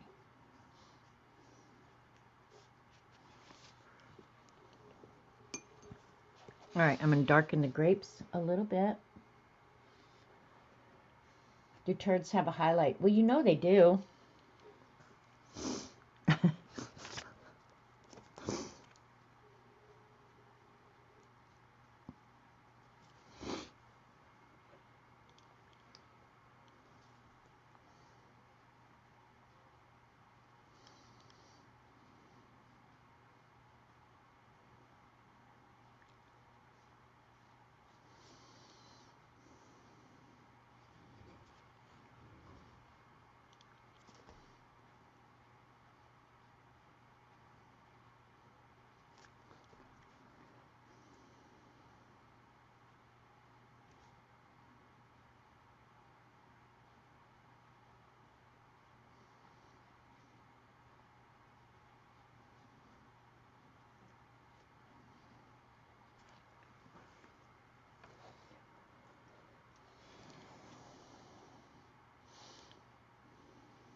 Yeah, got a hair in my mouth. Ugh.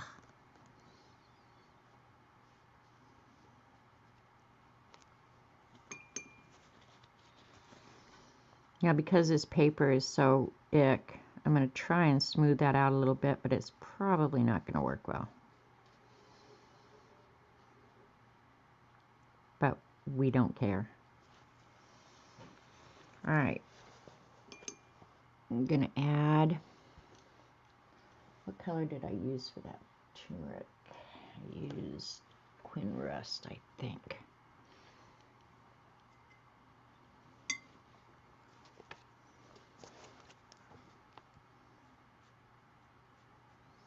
Now, if you were doing this in your daily journal, it wouldn't depend entirely on how much time did you want to spend doing this, right? Probably not a whole hour. I couldn't devote a whole hour, and that's generally why I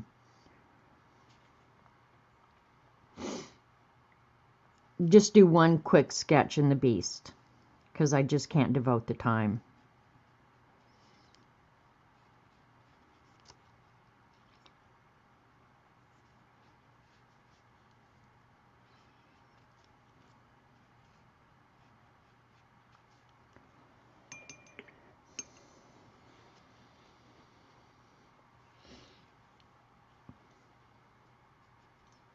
One good thing I did do today was remember to take my medicine.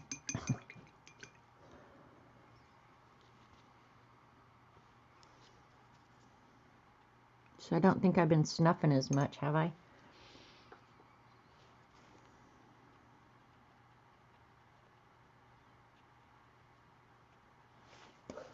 Making the tea bag look more tea-like, right?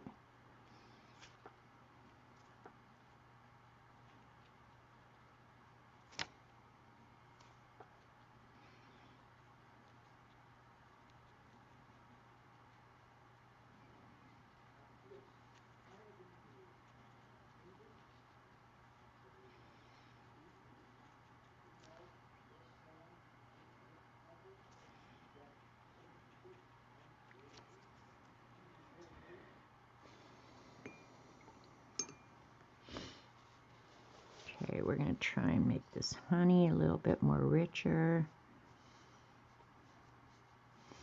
I think a little second coat of paint here and there is good. Don't stop at one. Like, go ahead and leave it a little splotchier.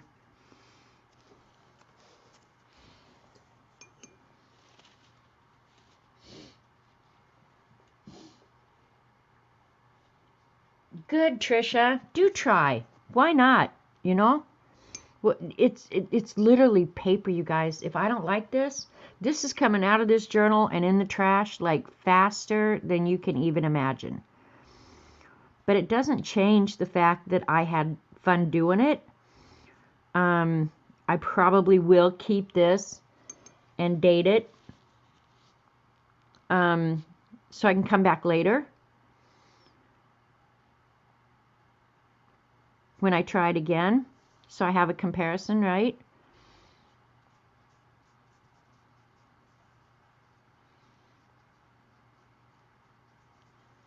Working a little bit more on the turd over here.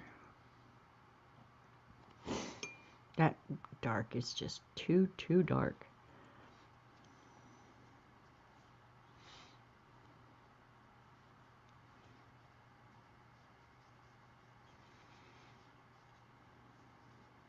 But I would say, yeah, try it. Why not? Got nothing to lose and a whole lot to gain if you enjoy it and it turns out somewhat pleasing at all. But the thing is, you did it, and nobody can take that experience away from you. I have no idea what ginger looks like. Do you guys keep ginger like this around your house? Because I really don't.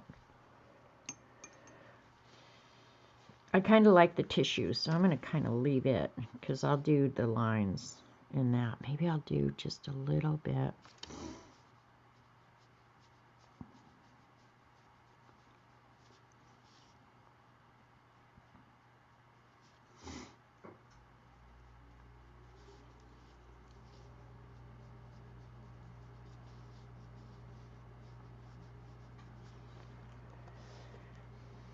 All right, now it's going to come the fun part.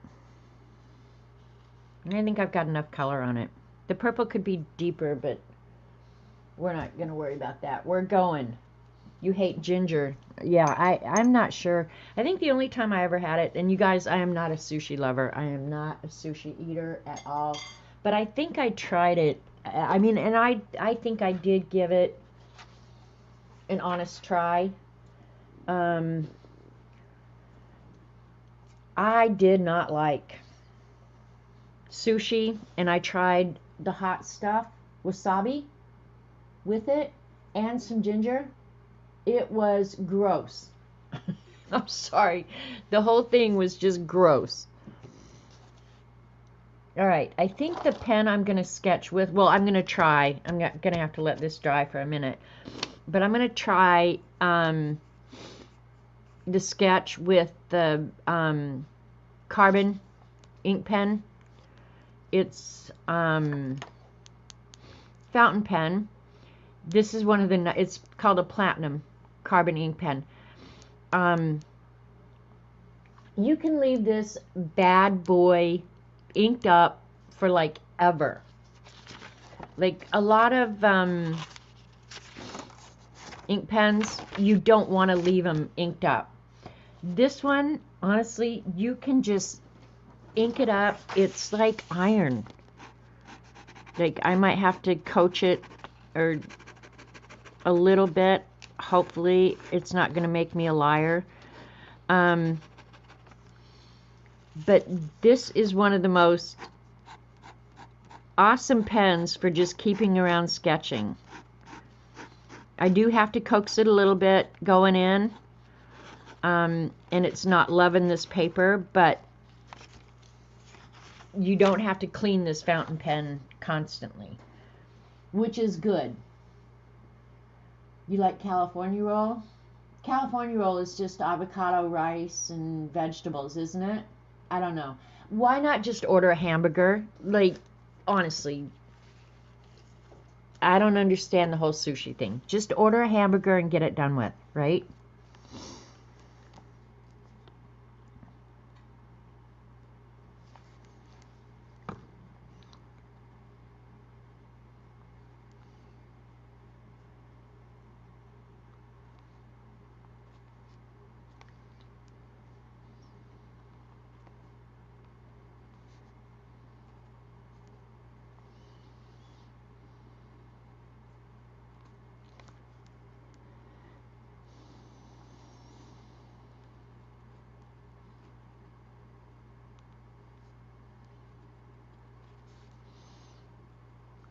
And I think it'll give a nice sketchy look if I'm not just such a bonehead about it.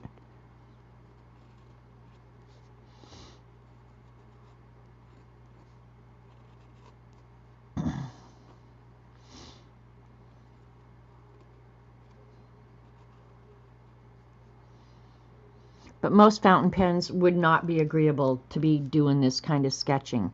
This pen is.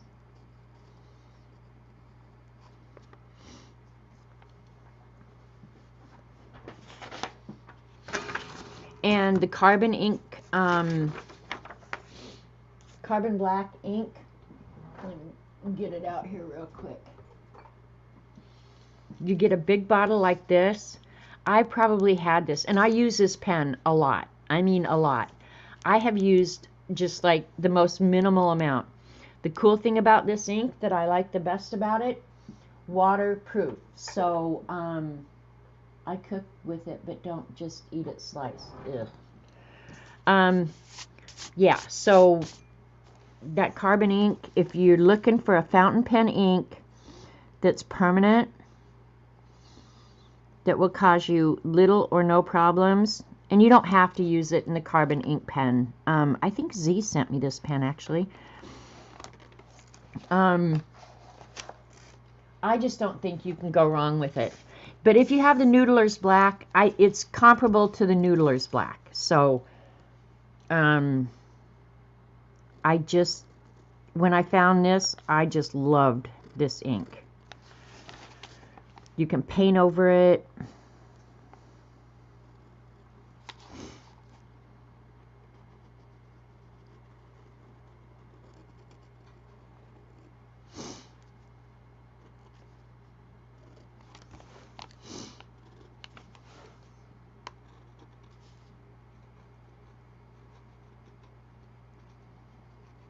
And see, just by lifting up a little bit of pressure, I can get the sketchy kind of lines. So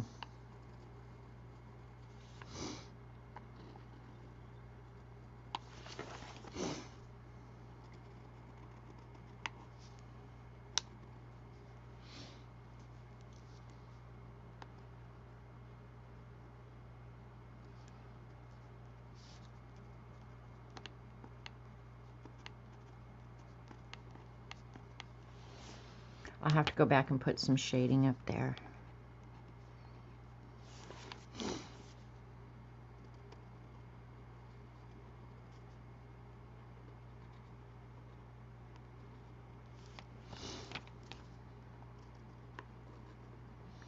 I have almost no room here.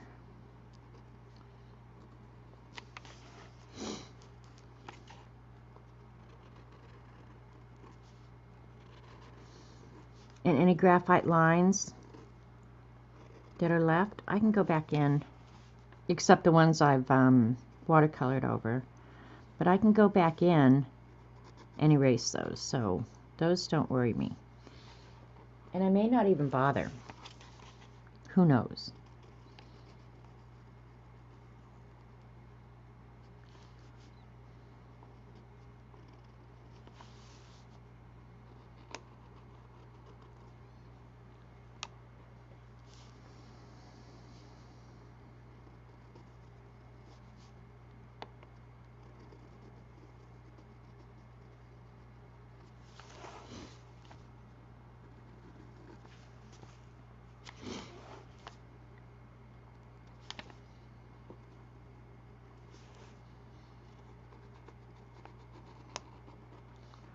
I'll tell you if I like the imperfection here.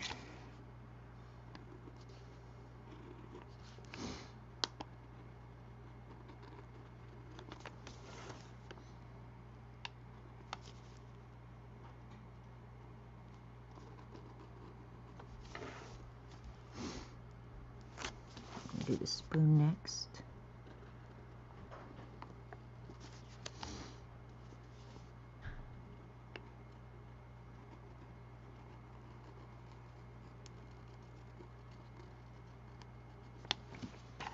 See how nice that pen just writes? It just keeps writing no matter what. It's just, I love this pen so much.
And I can honestly say I don't cook with turmeric either. What is it?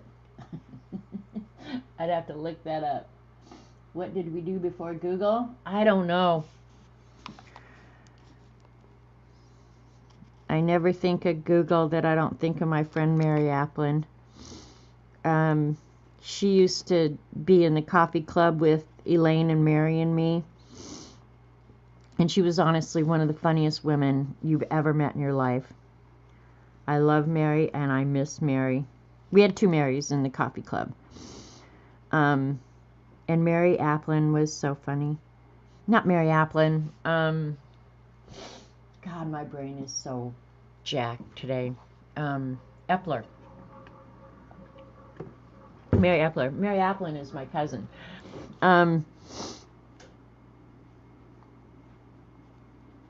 But we would get over there at coffee and be talking about something, and she'd grab out her phone and say, well, I'll just goggle that right up. So whenever anybody says Google, I think of Mary Epler, because she was really good at just goggling stuff right up.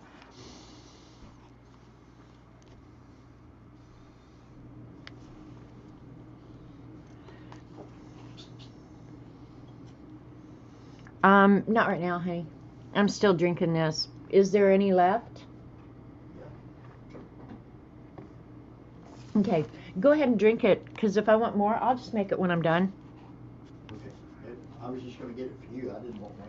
Oh, well, I didn't say if there's any left, just go ahead and you drink it, and I'll make more later. Because I think I'll definitely want some later. On cold days like this, the coffee pot runs a lot. Looks great with the ink. Yeah, the ink will make all the difference. The actual watercolor itself looks like crap. But when you come back in and correct your errors and use the ink, and the tissue, I think the trick there is everyone's going to be different. Your lines don't have to, do anything. You want them probably a bigger mess.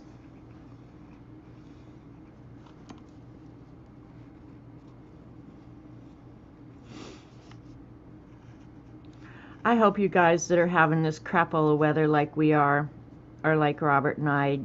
Fortunately, Robert went out for his friend the other day, and I really wasn't very happy about it, in fact, but you're not ever going to tell Robert what he can't do. That's for dang sure. But yeah, I hope you don't have to go out and endanger your life. But the other day, when it was really icy and windy and stuff, I really wished he hadn't gone out. And it's not so much that I don't trust him. I trust him.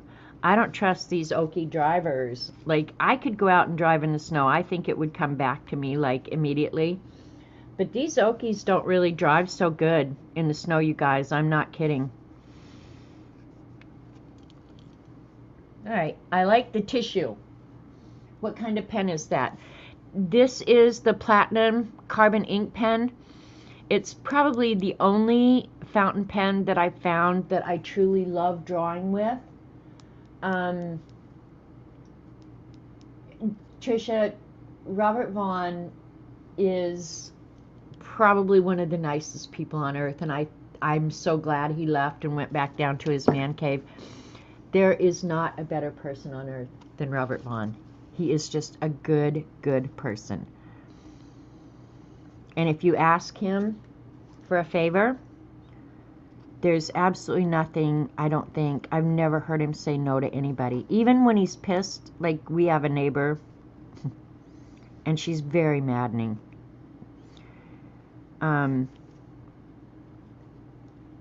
She called yesterday, I've got a problem with my door.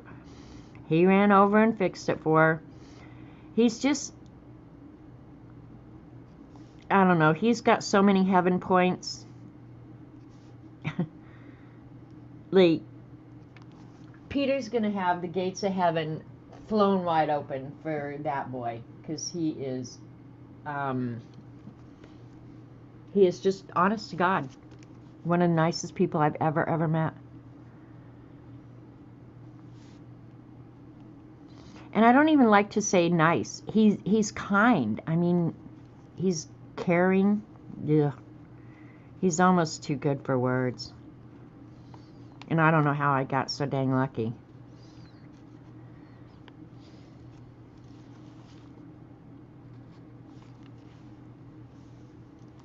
And I met him because my brother bought his business. Otherwise, I would be a widow to this day. And I'd be a happy widow. Don't get me wrong. I would be an absolute happy widow. But I thank God daily that he saw fit to bring Robert Vaughn into my life, because he has definitely been a fabulous addition.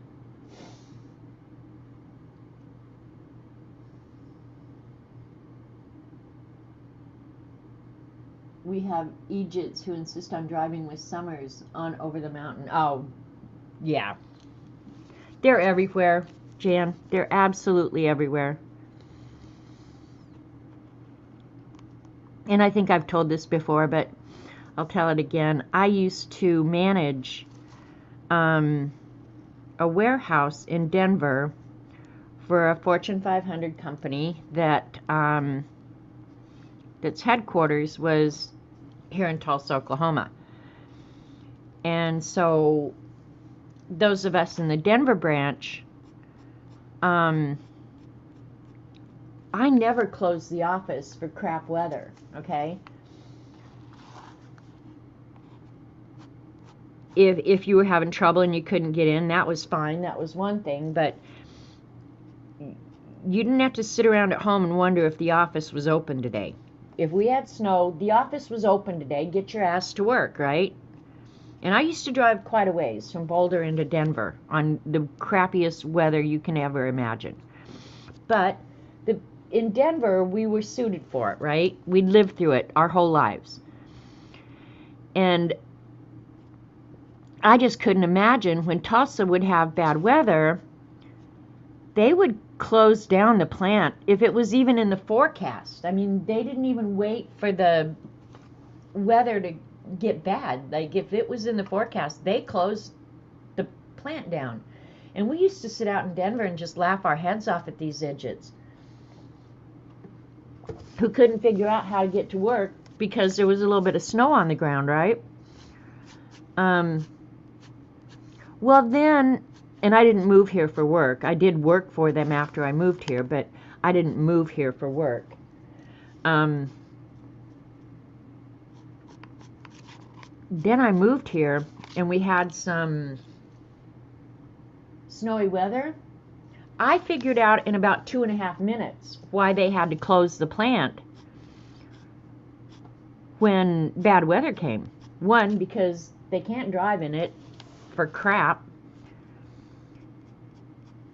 And then more importantly, they don't have the equipment. Like, if you had a snowstorm in Denver, those plows were out clearing those roads immediately. And I think that's what people who live in snowy climates don't appreciate, is that down here, they don't have snow plows and stuff like we had in Denver. They don't have piles of rocks sitting around to clean the roads off. Hi, Lane. Yeah, Robert is priceless. But before I moved here, I did not even realize how unprepared these people are. All right, I'm going to pull out so you can kind of see the whole page. Okay, now if this was in your journal and you were, I'm going to go ahead and write the words like she did.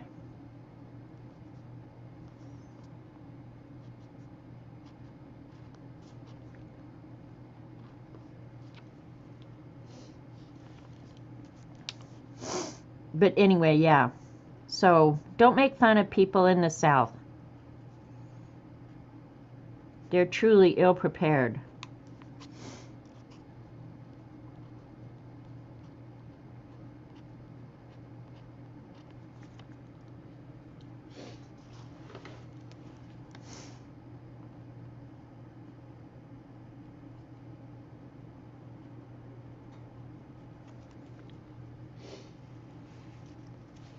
I'm not going to write tissues.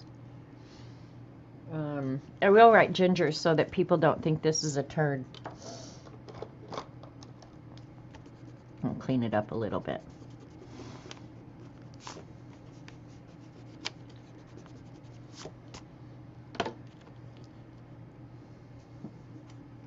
Sounds like true love. Yeah. I mean, I think for both of us, Robert and I would both say that we were given a second chance. Because I had a great first husband.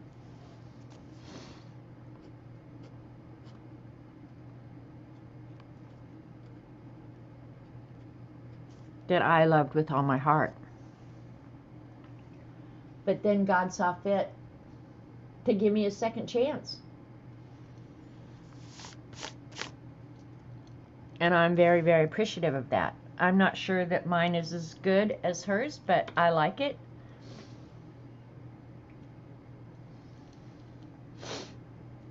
Because this is in her journal, I mean, she added things like an early fall cold and stuff like that. But given that this is crap paper, the sketches were done really, really quickly. I mean, I didn't pay any attention at all. I wouldn't have a problem with this being in my journal even a little bit. I would like it a lot. So we've got a little bit of time left. Let's pick something else fun to draw.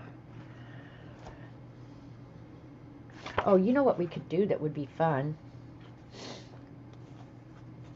Let's look at the different lettering. Because if you guys do this in journals, those are some goofy looking feet. What the heck was I doing? Of course, you can buy books for lettering, but I think drawing lettering is really fun too. Like that one I did in the book that I showed earlier was just kind of a modified brush lettering. But let's draw some lettering just for the hell of it. Just copy some of hers. Because the lettering that you use, I think, is really fun too. And I say, what I do with the lid. If I lose the lid, I'm in deep caca. When I do lettering, I use a guide generally.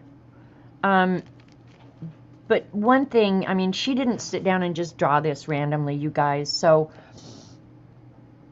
use the tools that you have. You know, at least give yourself a place to start, right? So I'm going to try really quick and just copy her May up here. And when I do lettering, I generally give myself the general shape of the letter first, about how much space I want it to take up.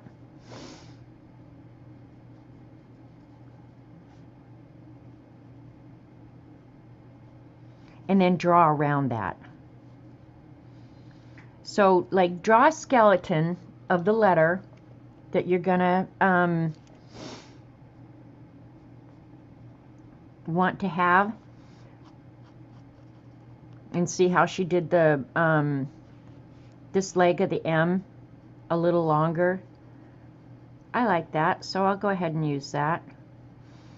And I would, in your Society of Idea Collectors notebook, when you see lettering samples that you really like,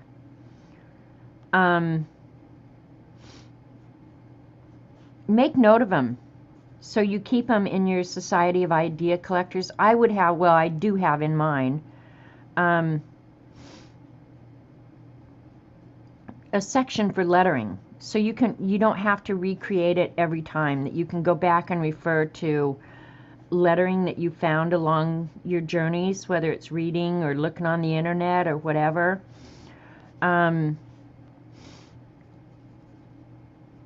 So you almost have a library of ideas. I keep a library of ideas for lettering, and I have thousands of books for that too.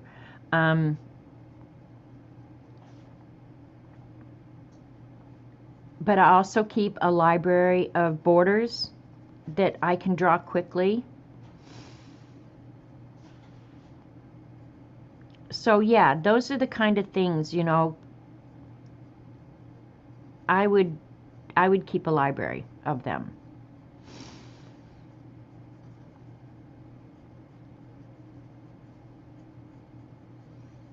And the best place to keep that would be like in your idea collection notebook. Okay, I'm liking that.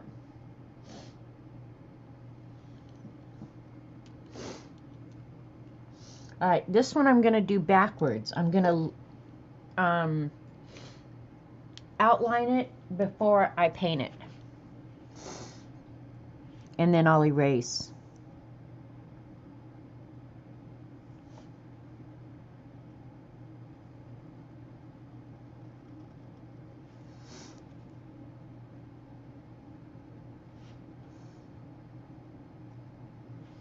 I'm trying to think what other headings I have in my idea book.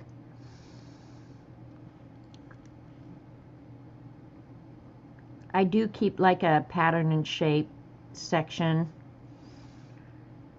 because I just don't see any point in recreating the wheel, right? If I see something I like, I try and keep it right now.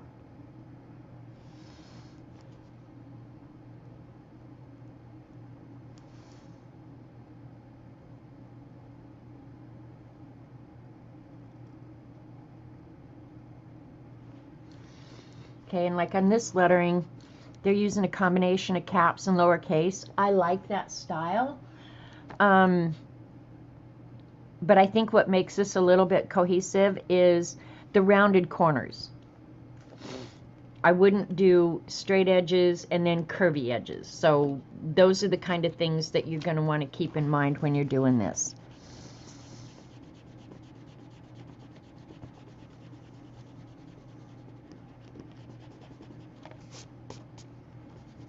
So write down that idea in your book. Do it right now.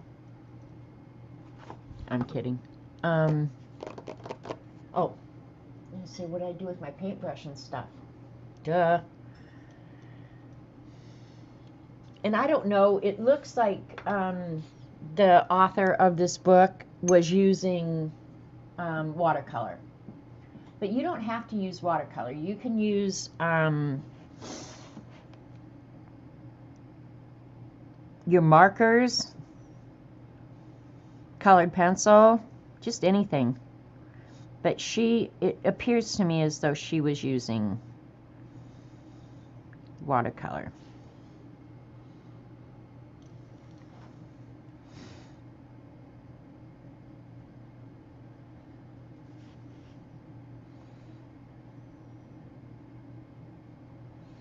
See how that black ink doesn't move? It will never move. It's awesome. So awesome. So there, I've enabled you. This paper is probably going to dry a little fast.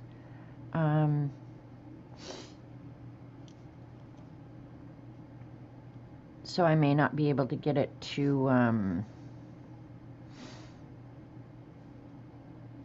blend really nicely, but it'll be all right.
You could do that exact same thing with any lettering.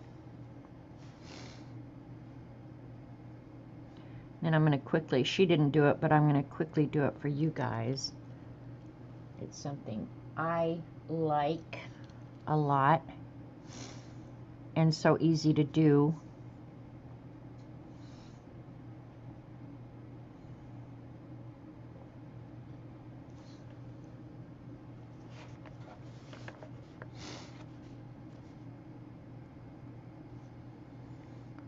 Try and eliminate the lines a little bit. Make that darker.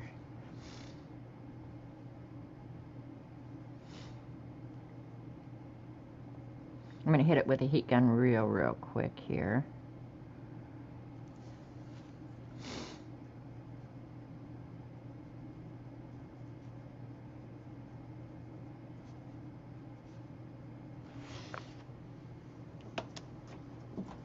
Just for a second. I always enable you. I actually try not to be a huge enabler.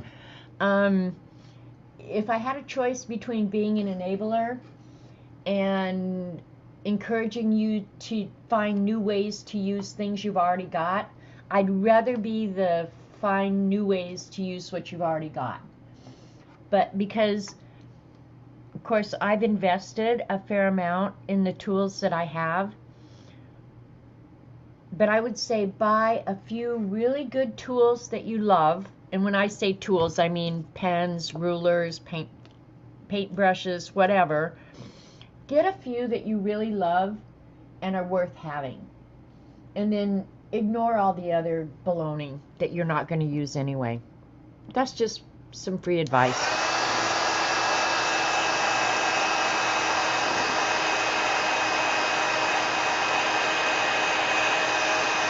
Because I find that I go back to the same tools. I get my favorites and I go back to them over and over and over again, and then the other stuff that I have gets overlooked. So, sad but true.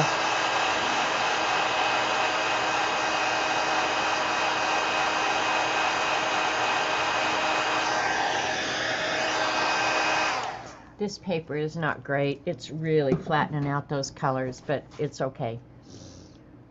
So if I was going to have letters like this, and I do it a lot with bubble letters, and you guys know what bubble letters are, right? Where you make it look like a balloon or a bubble or something like that. My brother was fabulous at doing that. He was the great bubble writer guy.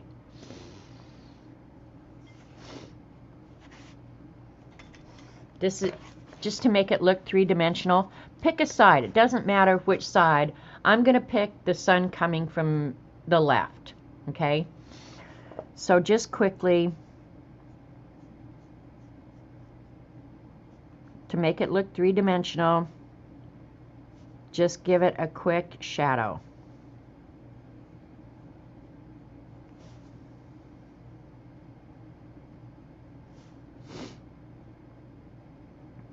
And if the sun's coming from the left, and this is just pretend, right? But if it's coming from the left, your shadow is always going to be on the right. And on the curves, you just kind of got to just use your brain, figure it out. Even if you put it in the wrong place, the shadow police aren't going to come and throw you in jail. Something so simple as that can make all the difference.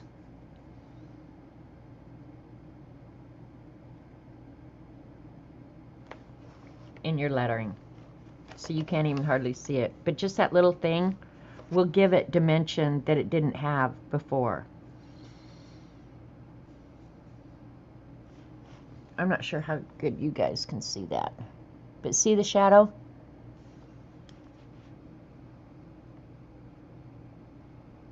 So put that in your Society of Idea Collectors too.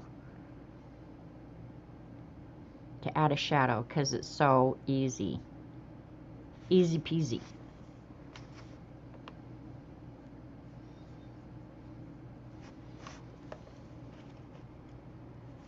An encourager. Well, that's good. I'll settle for that. It's better than Butthead any day, that's for sure. You ordered the fountain pen. Cheryl, you will not be sorry. I would stay in jail if they did, no lie. You won't be sorry for the fountain pen. For drawing, it's awesome. I don't necessarily like if I was going to sit down and write a letter, I would not choose this fountain pen. It doesn't have the smooth nib that so many of the others do, but for drawing, it's the best. I enabled you to do it. Now I'm feeling bad. Not really. I don't feel bad about much.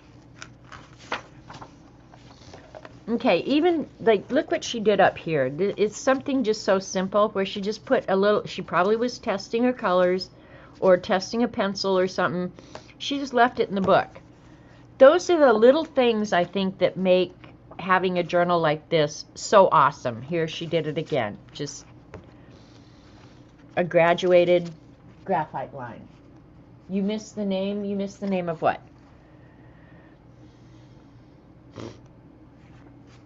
Stylize your own handwriting. I like this one too.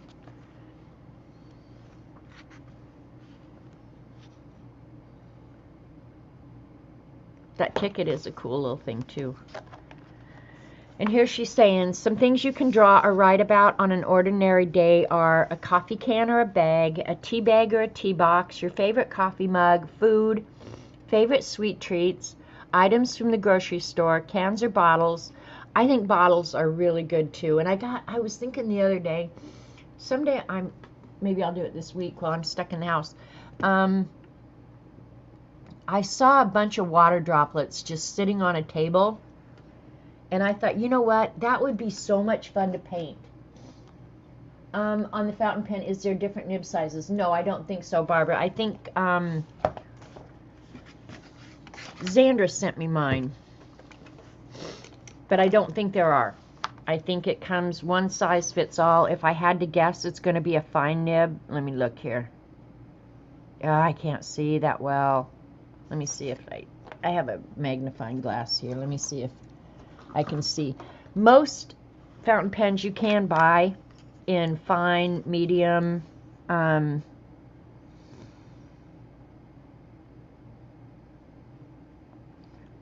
yeah, this one doesn't have anything on it. So if I had to guess, I'd say that it's probably one size fits all. And if I had to grade it myself, I'd say it's a fine. It's definitely not a medium nib because you can get some really thin lines with this, which tells me it's probably fine.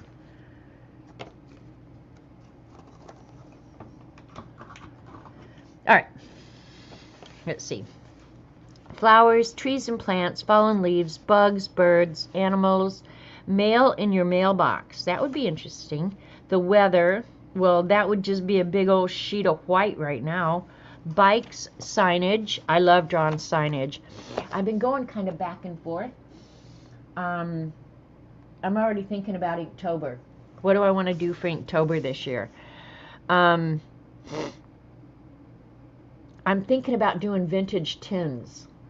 There are some really cool ones out there. But anyway, vintage cars, storefronts, street signs, road maps, magazines, books, excerpts from books, a news headline.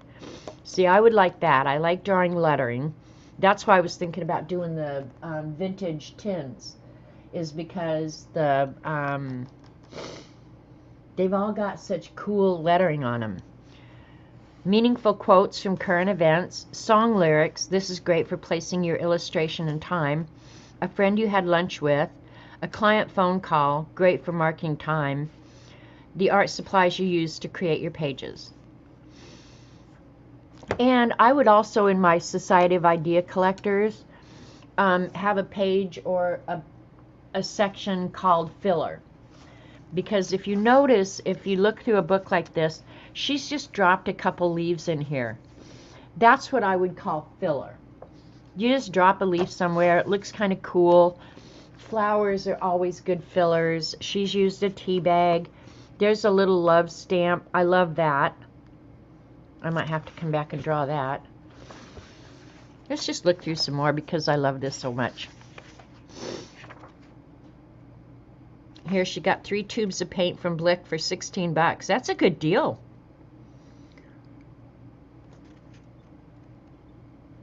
My president is whack. If you hear a voice within you say, I cannot paint, then by all means paint, and that voice will be silenced. There you go. That would be considered filler, where you just put a couple of blobs of paint. That would be great filler. Little did you know I was going to make you work in Dee Dee's book today, right? Cultivate Kindness. I love that. Now that is just a nice page right there. That's May 26th. Volkswagen. Volkswagen was my second car. I had a red 1969 Superbug, and I loved it. Its name was Devil. Amazon, of course. Yep. I ordered a book from Amazon, but it hasn't come. I'm not even sure that it's released yet, actually. Okay, and there's those 4 pages all on one page. And she gives you instructions, like once the ink is down, it's time to add color. I paint my pages with watercolor. See, I did it different. I did the paint and then I inked last. I don't think it really matters which you do first or second. If you ink first, you can go back and clean up. But like on mine, how grungy the graphite drawing was, by the time I inked it and watercolored it, that graphite is virtually gone. There was only a couple of places where I had to clean up the graphite. So, I don't know. I don't think it matters. It's just a matter of what you prefer, I think. The pen is platinum. Yep. And they sell the platinum carbon ink. Amazon isn't delivering there today. CB, that's probably a good thing, because if those people, obviously, they are native to Texas, you don't want them driving around with your stuff in their van. They'll wreck it all. But look at how cool that even that piece of lined paper is. So I didn't really expect to get into this book and look at it so carefully again, but I love this book so much. There's I think that's France, isn't it? I don't know my flags that well, so don't listen to what I have to say. Did she glue? See, up here it looks like she glued something from packaging in there. I don't think that's hand-drawn. Maker's Mark whiskey. You can always draw your whiskey bottle, but do it before you start drinking. Be silly, be honest, be kind.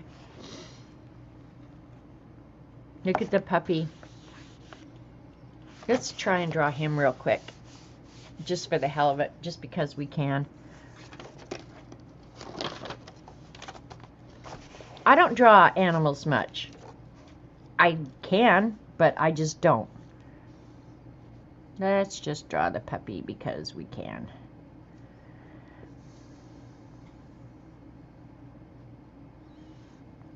You know, and there's a couple of different ways I could have tackled this.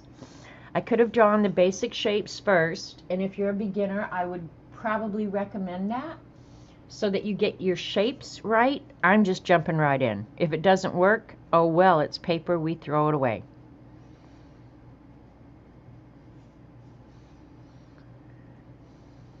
And this one I will go back and correct. Okay, his nose is right about there. I'm using his ear for comparison, and I may not have his ear big enough. I think I will draw his ear just slightly bigger. Dee Dee makes it look so freaking easy, doesn't she?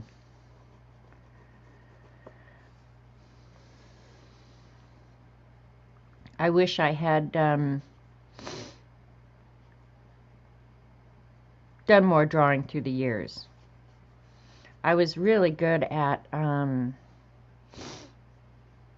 doodling. I mean, if you looked at my desk mat,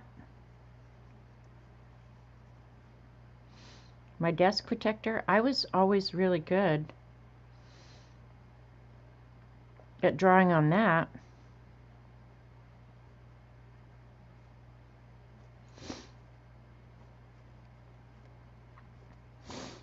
Okay, I like that. Okay, here's the corner of his eye. I have that too close, so I'm going to move that out.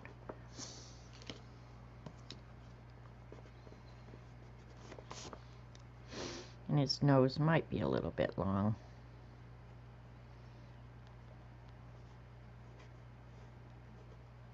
It is. Alright, nose too long. We don't want a long-nosed dachshund. I love little dachshunds, though. Robert's daughter and son-in-law have a dachshund. And his son has dachshunds. Kathy Arbor calls them dash hounds. I honest to God don't know which is correct.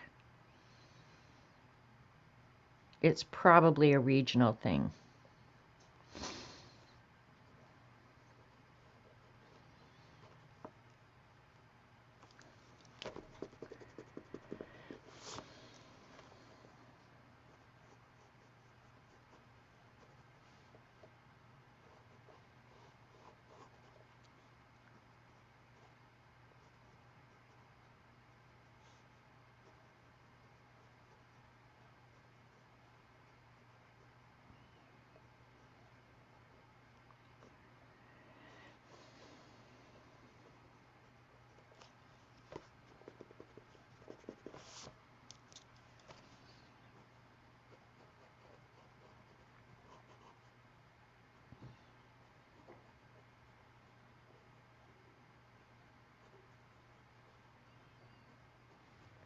It's going to look like his legs just sticking out here at the back.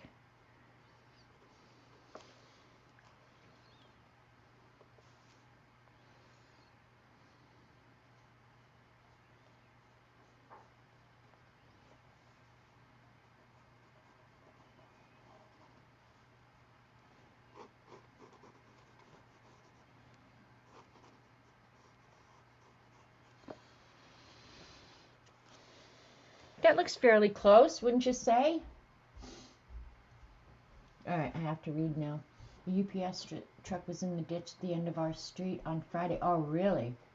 Yeah, you guys, be safe. Don't laugh at me, but I have studded tires on my van from October till April. Good old Canada roads. Well, yeah, if I lived up there in snow year-round, I would definitely have snow, or tires that worked.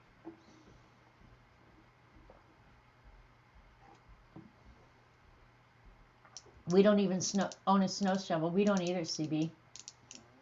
So, yeah. The thing about that is Mother Nature will take care of it soon enough. That's my feeling. Now, in Colorado, you absolutely had to shovel your walks. Like, we had to shovel our walks before we could even go to work. Because if somebody fell on your driveway or on your sidewalk, that was your responsibility. You had to keep people safe. So, yeah. All right, this one I'll ink first, and then the lettering is great. Yeah, see, Cheryl, that just, when you see fun lettering, keep it in your, I keep it in my Society of Idea Collector book, because I know that's where I'll find it, you know, but you could have a specific book for lettering or whatever. And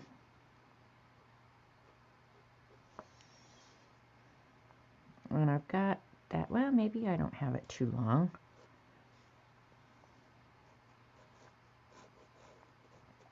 I'm doing him really sketchy.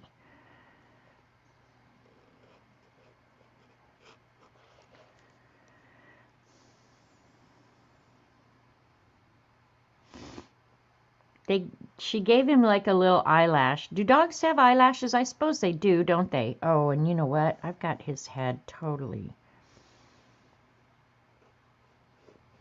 There we go.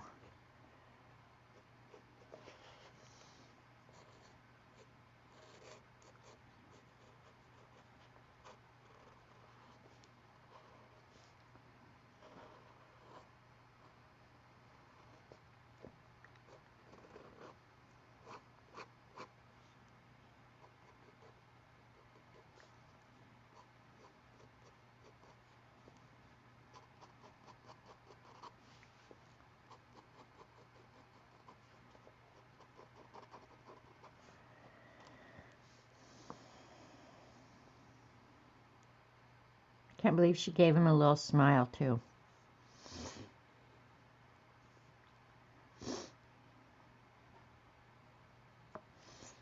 I didn't get that angle just right, but that's okay. We're not going to worry about it.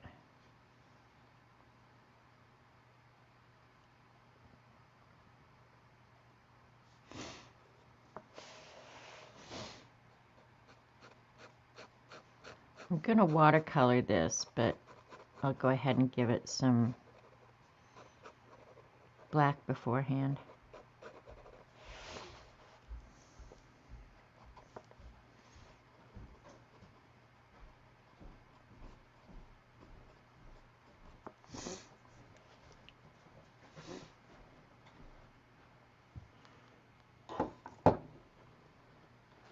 Here. What? Sunshine. You call that sunshine? It's sunshine. It's lighter than it was, but it ain't sunshine. How would you like to live with me when I'm pissed off about the weather? I wouldn't. These paws are gonna suck.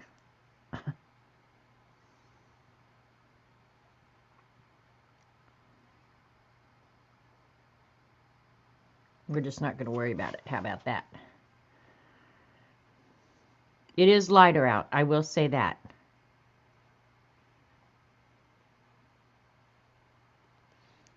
God, that's bad.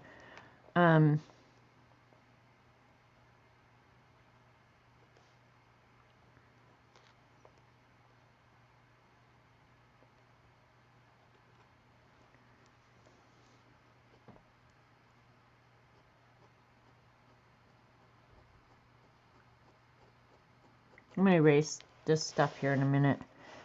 And the eye is really like the most important thing, getting the shape of that eye.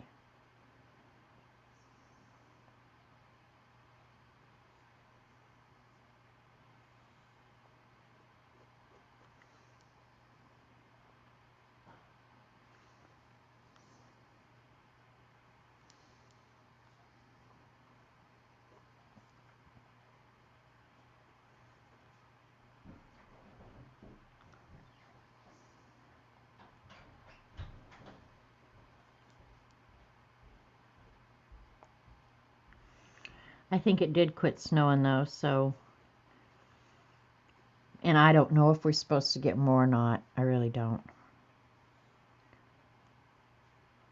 Because I don't turn on the weather or the news at all anymore. And I have to say, you guys, turn off the news. My life is so much better without the news. Okay, bye, Terry. Go have a great day. I'm going to watercolor that, so even though it looks really weird right now, just don't freak out about it. Hopefully I can fix it. And I'm going to watercolor the shadow. Alright. It's just this one here that I got to fix.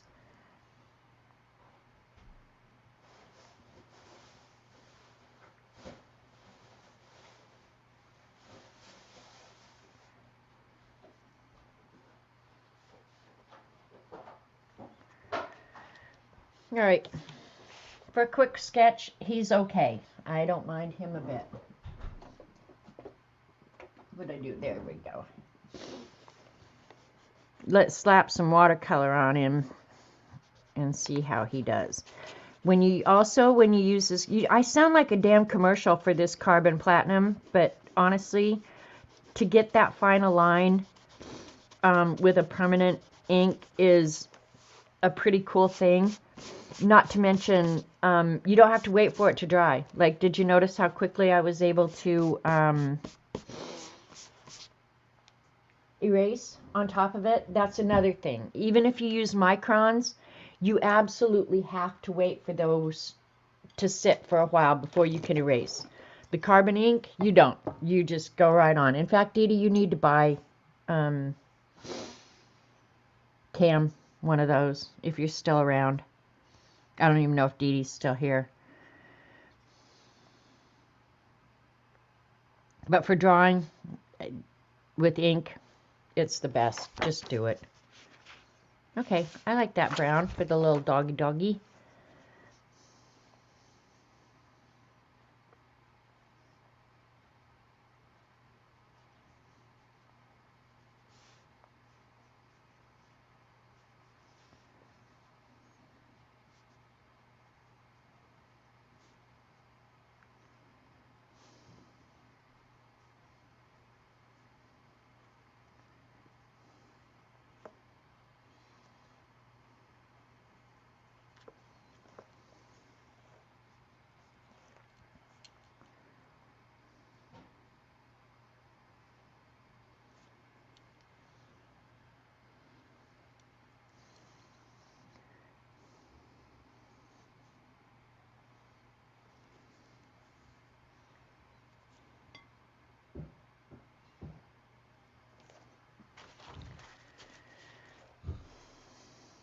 Did I just knock that with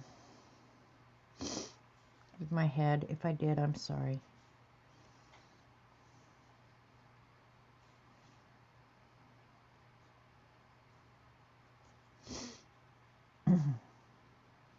That paw is horrible. We're not going to worry about it, though.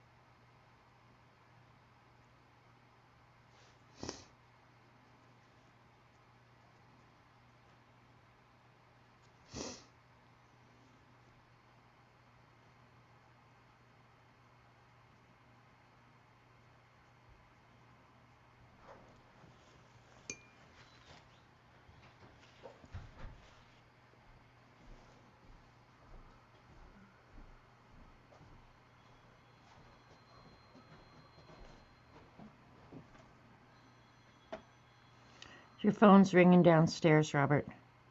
Do what, honey? Your phone is ringing downstairs. Okay, thank you.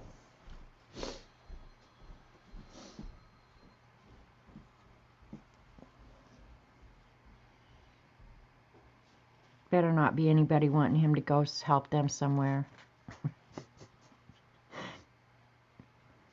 I don't mind him going and helping most of the time. But you guys tell me if I'm wrong about this. I think asking somebody to come out and risk their lives because you're too stupid to plan ahead is just wrong. Tell me if I'm wrong. This is a discussion Robert and I had yesterday. I was a little ticked off. Not about the neighbor lady, but about somebody else. And I just won't name him because I don't know who watches. But their lack of planning created a problem in their lives, and then they expect Robert to come fix it for them. I'm just going to say, that gets me a little hacked off. And I got his body too long here, but ignore that.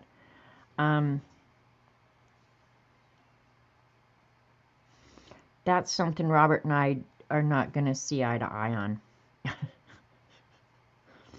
I was like, hell no, you're not going to go. That butthead can't freaking plan ahead and figure out that we were having bad weather that they've been talking about for a week. Baloney. Robert's like, no, I'm going to help. But I was still just like, no, that is baloney. If you're too damn stupid. Now, if it was something that you couldn't help, but if it was really just lack of planning because you're stupid, I'm sorry, I'm not buying into that.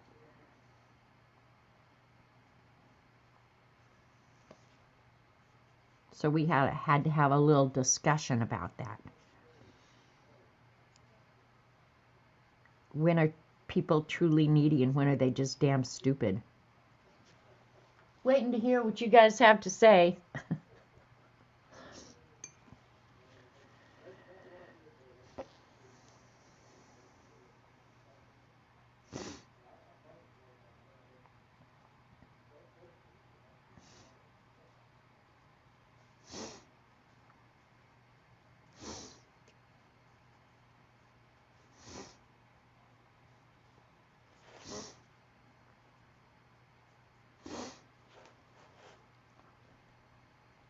For a quick sketch and not going back and making corrections, I'm not unhappy with this.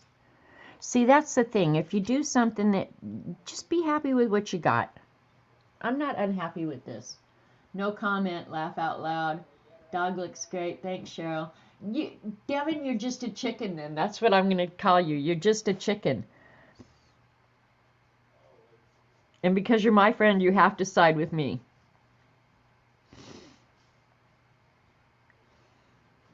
Now, if this was something that you couldn't have planned for, my sentiments would be completely different. But really, in my opinion, you do not reward stupidity. If they can and are able, then they need to take care of themselves. See, that's what I think, Teresa. And these people can and knew the bad weather was coming. If you lived in Oklahoma, you could not know that the bad weather was coming. I'm sorry. Oh, I forgot to do the math. I mean, I don't even watch the weather or the news that often, but when this bad weather was coming, everybody knew it. Everybody.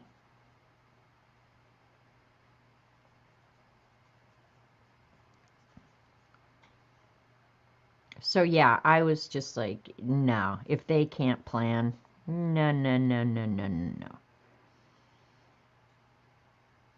So now I sound like a shithead, don't I? Yeah, call it like it is. Oh, I just painted one of his teeth. Oh well.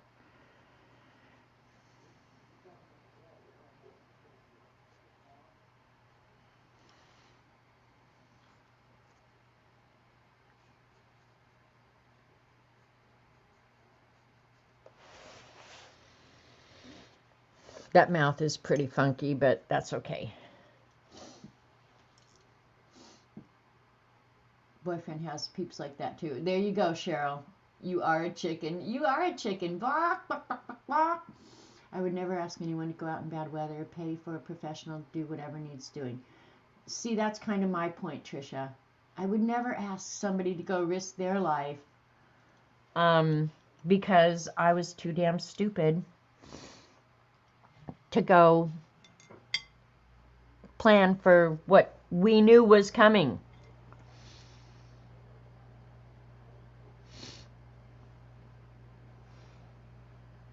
But I'd be the first one to say, you know, like if something happened, you know, that you couldn't plan for, I'd be the first one to say, we've got to go help.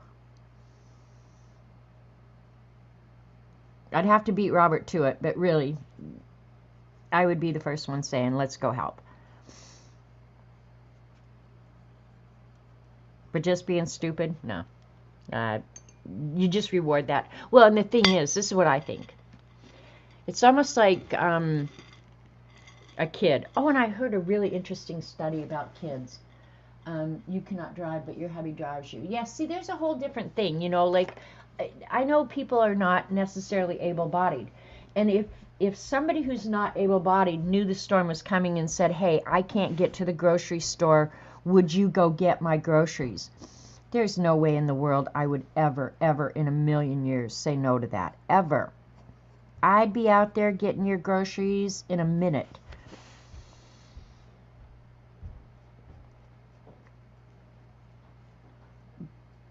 But some people, if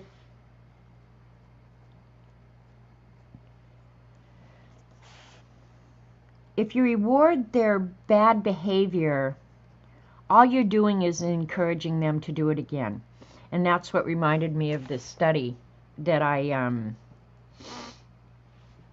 heard about the other day. They did a study with kids, and they posed them with problems. And there were two sets of kids. The first set of kids were given as much time as they needed or wanted to figure out a given puzzle. And I don't assume jigsaw puzzle, just a puzzle, whatever kind of puzzle it was. And they worked as a team to solve the puzzle. And they got to a certain point where they couldn't do it anymore. The second group were given a puzzle, and they were told they could ask for help.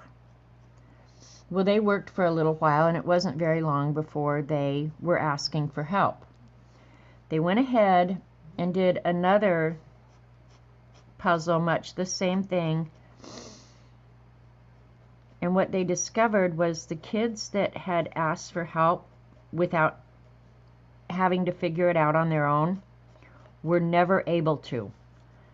So if you make life too easy for your kids, and Jim and I used to have these conversations, make a kid puzzle out his problems until he's just absolutely out of it, because those kids would never ever attempt to complete it on their own. They would always go to the help first. That's an interesting thing, because I actually believe that. You know, make kids puzzle it out. Make them get frustrated until they figure out, I'm more capable than I think I am.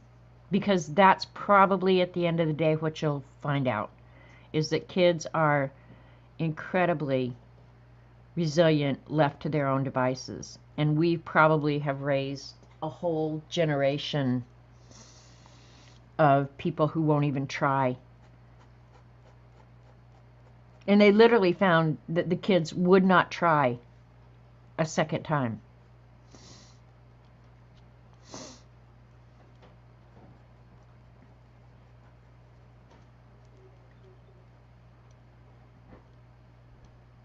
So my kids, you're on your own. Actually, Jim and I think we're pretty good that way.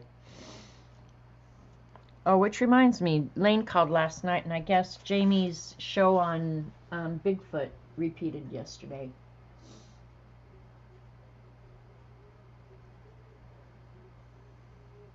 Yeah, see, that's just it. You have to learn to say no. Yeah, that's what I think too. All right, he's not horrible. He's not great, but he's not horrible. I got his nose too long. That was the problem. And I knew it when I was doing it, but I didn't correct it. But that's okay. I'm going to leave it. It was a good exercise anyway. All right, let's just, since we're on this page, let's try and copy her February, because I'm not going to stay on too much longer.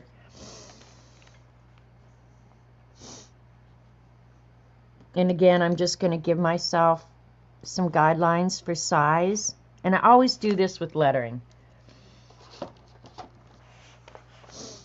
All right, she has I'll show you the lettering first, and then we'll see how well I can duplicate it. There's the February. But look at all the different kinds of lettering she's got on this page. That's why I say keep a cheat sheet or whatever. She's got that kind of lettering. There's some just block lettering, all caps. Here's some modified cursive. She's got, I don't know how many, and I would love to duplicate that. I think that's cut out and pasted in, but that's gorgeous. Then over here. So I think lettering can really make your pages look interesting. Okay, she started with a great big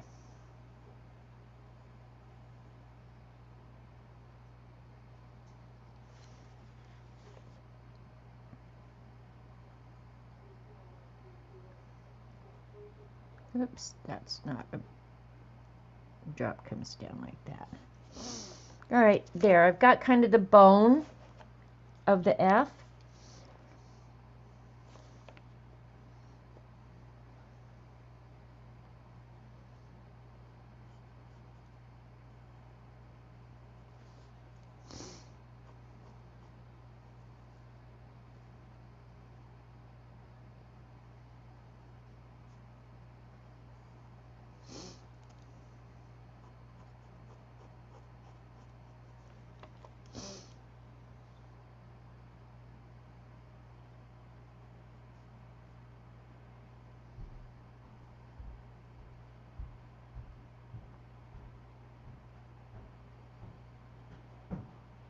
All right, I like that. That looks pretty good. Her E is your typical lowercase e.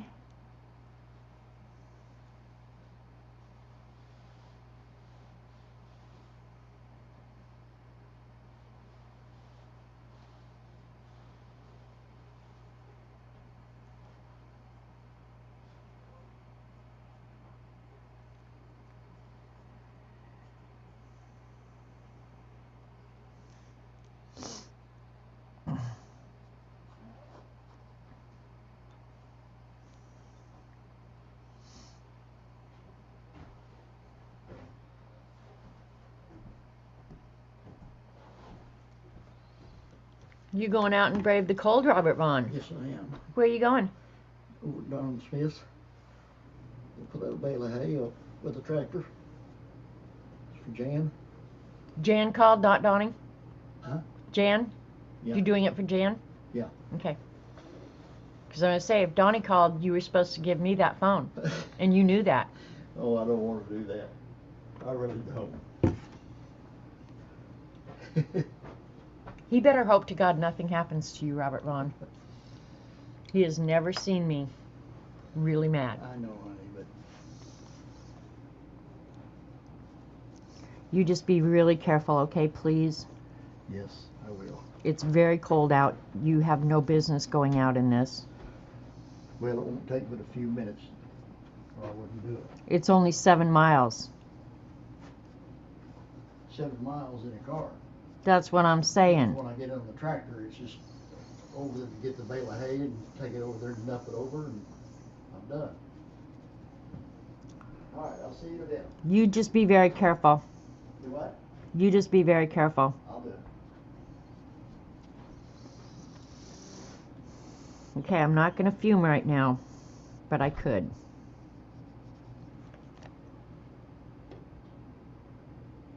I drew a horse the other day. He came out a little long, but you had fun. See, that's just it, Cheryl. Thanks, Dabbler.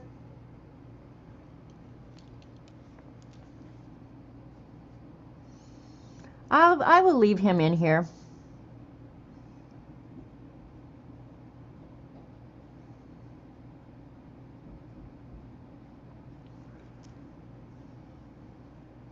All right, there's my pencil sketch.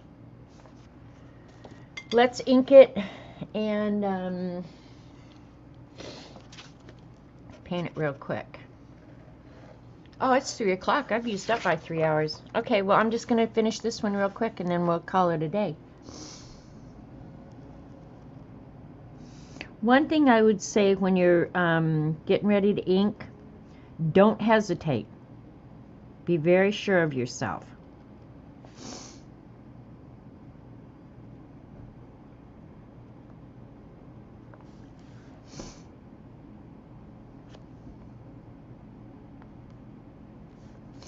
Your curves will come out better. Try and do it one fluid motion.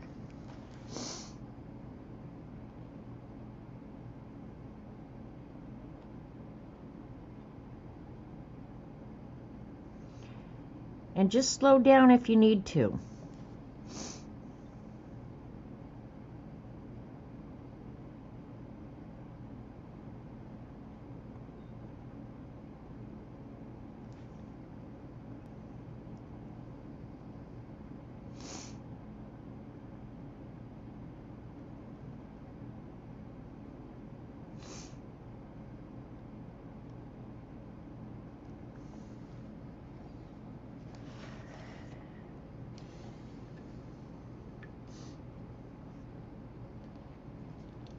CB, you have no clue. I couldn't really hurt him, but he needs to learn to say no. Your temperatures are colder than ours, Janet. Yeah, see, it's 1 degree out there.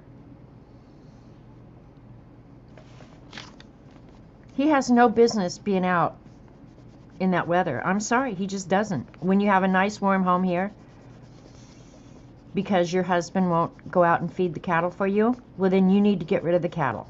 You have no business having a cattle ranch if you're not going to take care of your own damn animals. Aminals. That's the way my brother used to say animals. Don't even get me going. Don't get me going. Don't get me going. Now I have to go put all these books away that I got out. Just take your time and have fun. Exactly. All right, she did her lettering yellow and red, and I'll just go ahead and so it matches that up there. And I already have the colors out, and I'm out of time now. So let's just quickly. That's dirty yellow. I'm getting out fresh yellow. You don't want dirty yellow. Don't use dirty yellow.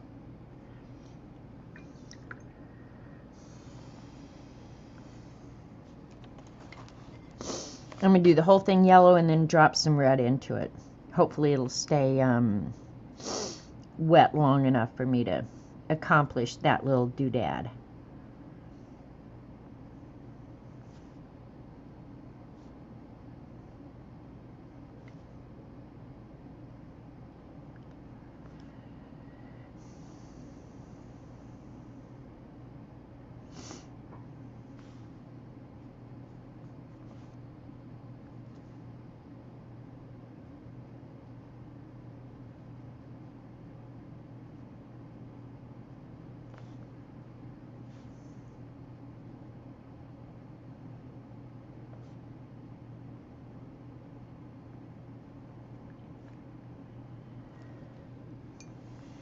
Okay, I'll get some fresh red out. More orange red. Thanks, Teresa. I'm not going to be on but another just minute here. Just long enough to paint this little February. I don't know why I was thinking I had 30 more minutes left.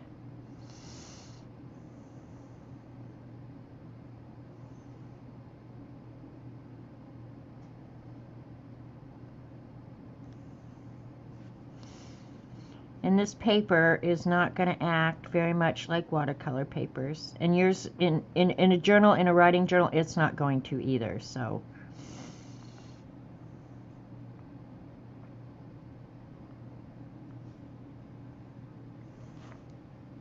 I'm going to leave it a little blotchy.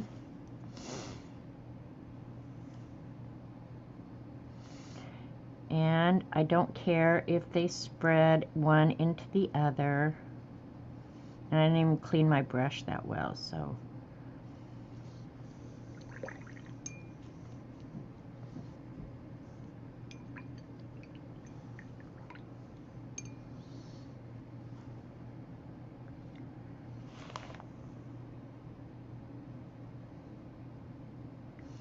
Actually, if I was doing this in a journal, well, I probably would use watercolor, but I would also, if I wanted it real bright, I would probably use markers and then add a little bit of water to get them to bleed or whatever. I like that technique a lot. The colors tend to stay a little bit more vibrant.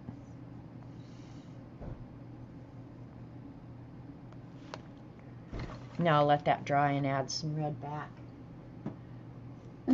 Our sun has been put since noon, but it has stayed below freezing, so nothing is melting. Yeah, see, this is that's the problem here too, CB, is the sun, it actually is brighter than it's been for the last few days, but the temperature's not coming up. So the sun, other than heating up the greenhouse, which it will do, and I'm appreciative for that,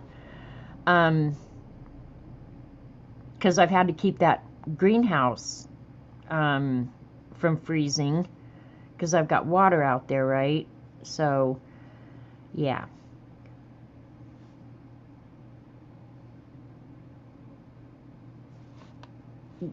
But yeah, the sun isn't helping a whole heck of a lot. It's too cold. That went out the line. Oh well.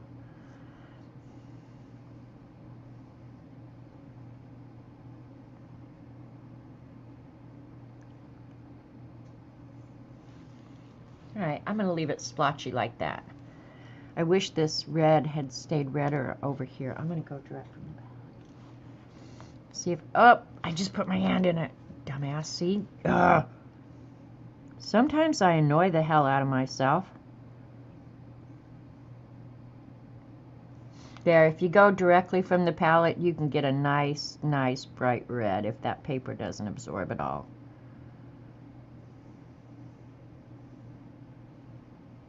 I hate doing that because it's hard to control the color when you go direct to the palette. Or direct from the palette. That's crazy for you to be below freezing down there in San Antonio. But Robert talked to his buddy down on the in the Rio Grande Valley, right on the border. I mean, he's literally like on the border. They're freezing cold down there too. So That's why I try not to be crapola about it, because there are people who have got it worse. Yeah, this paper is still just absolutely mangling that pigment. That's so weird.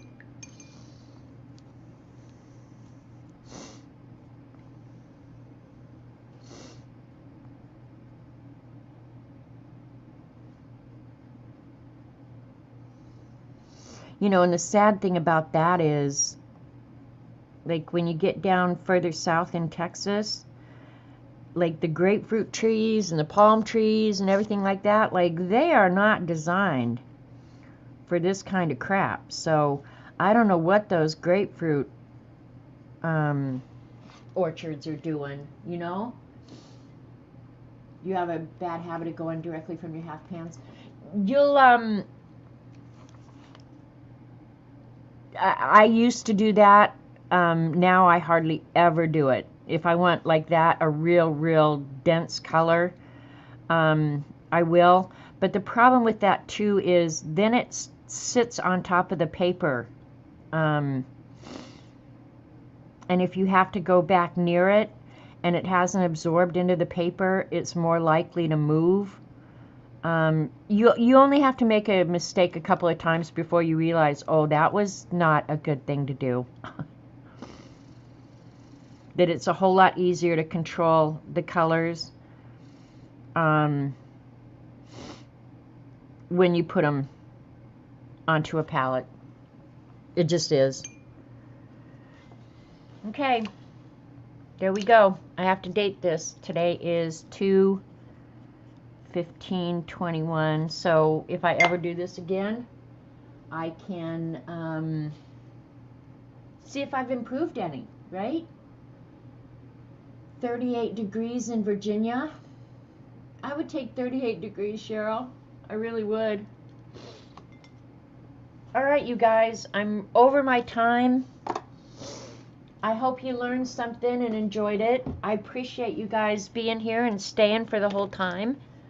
This was fun for me. Hopefully you got enabled. I didn't accomplish a whole hell of a lot, but we got to look at books and kind of do things on the fly. Don't be afraid to do it. And if you do it, please post your stuff and tag me on IG so I can go see what you guys are doing. Please, please, please. Because I love seeing what you guys do. If I've inspired you at all or whatever. So you guys, go be happy. Whatever you do, be happy. Be kind. And I love you. And I'll catch you next time. Adios, amigos.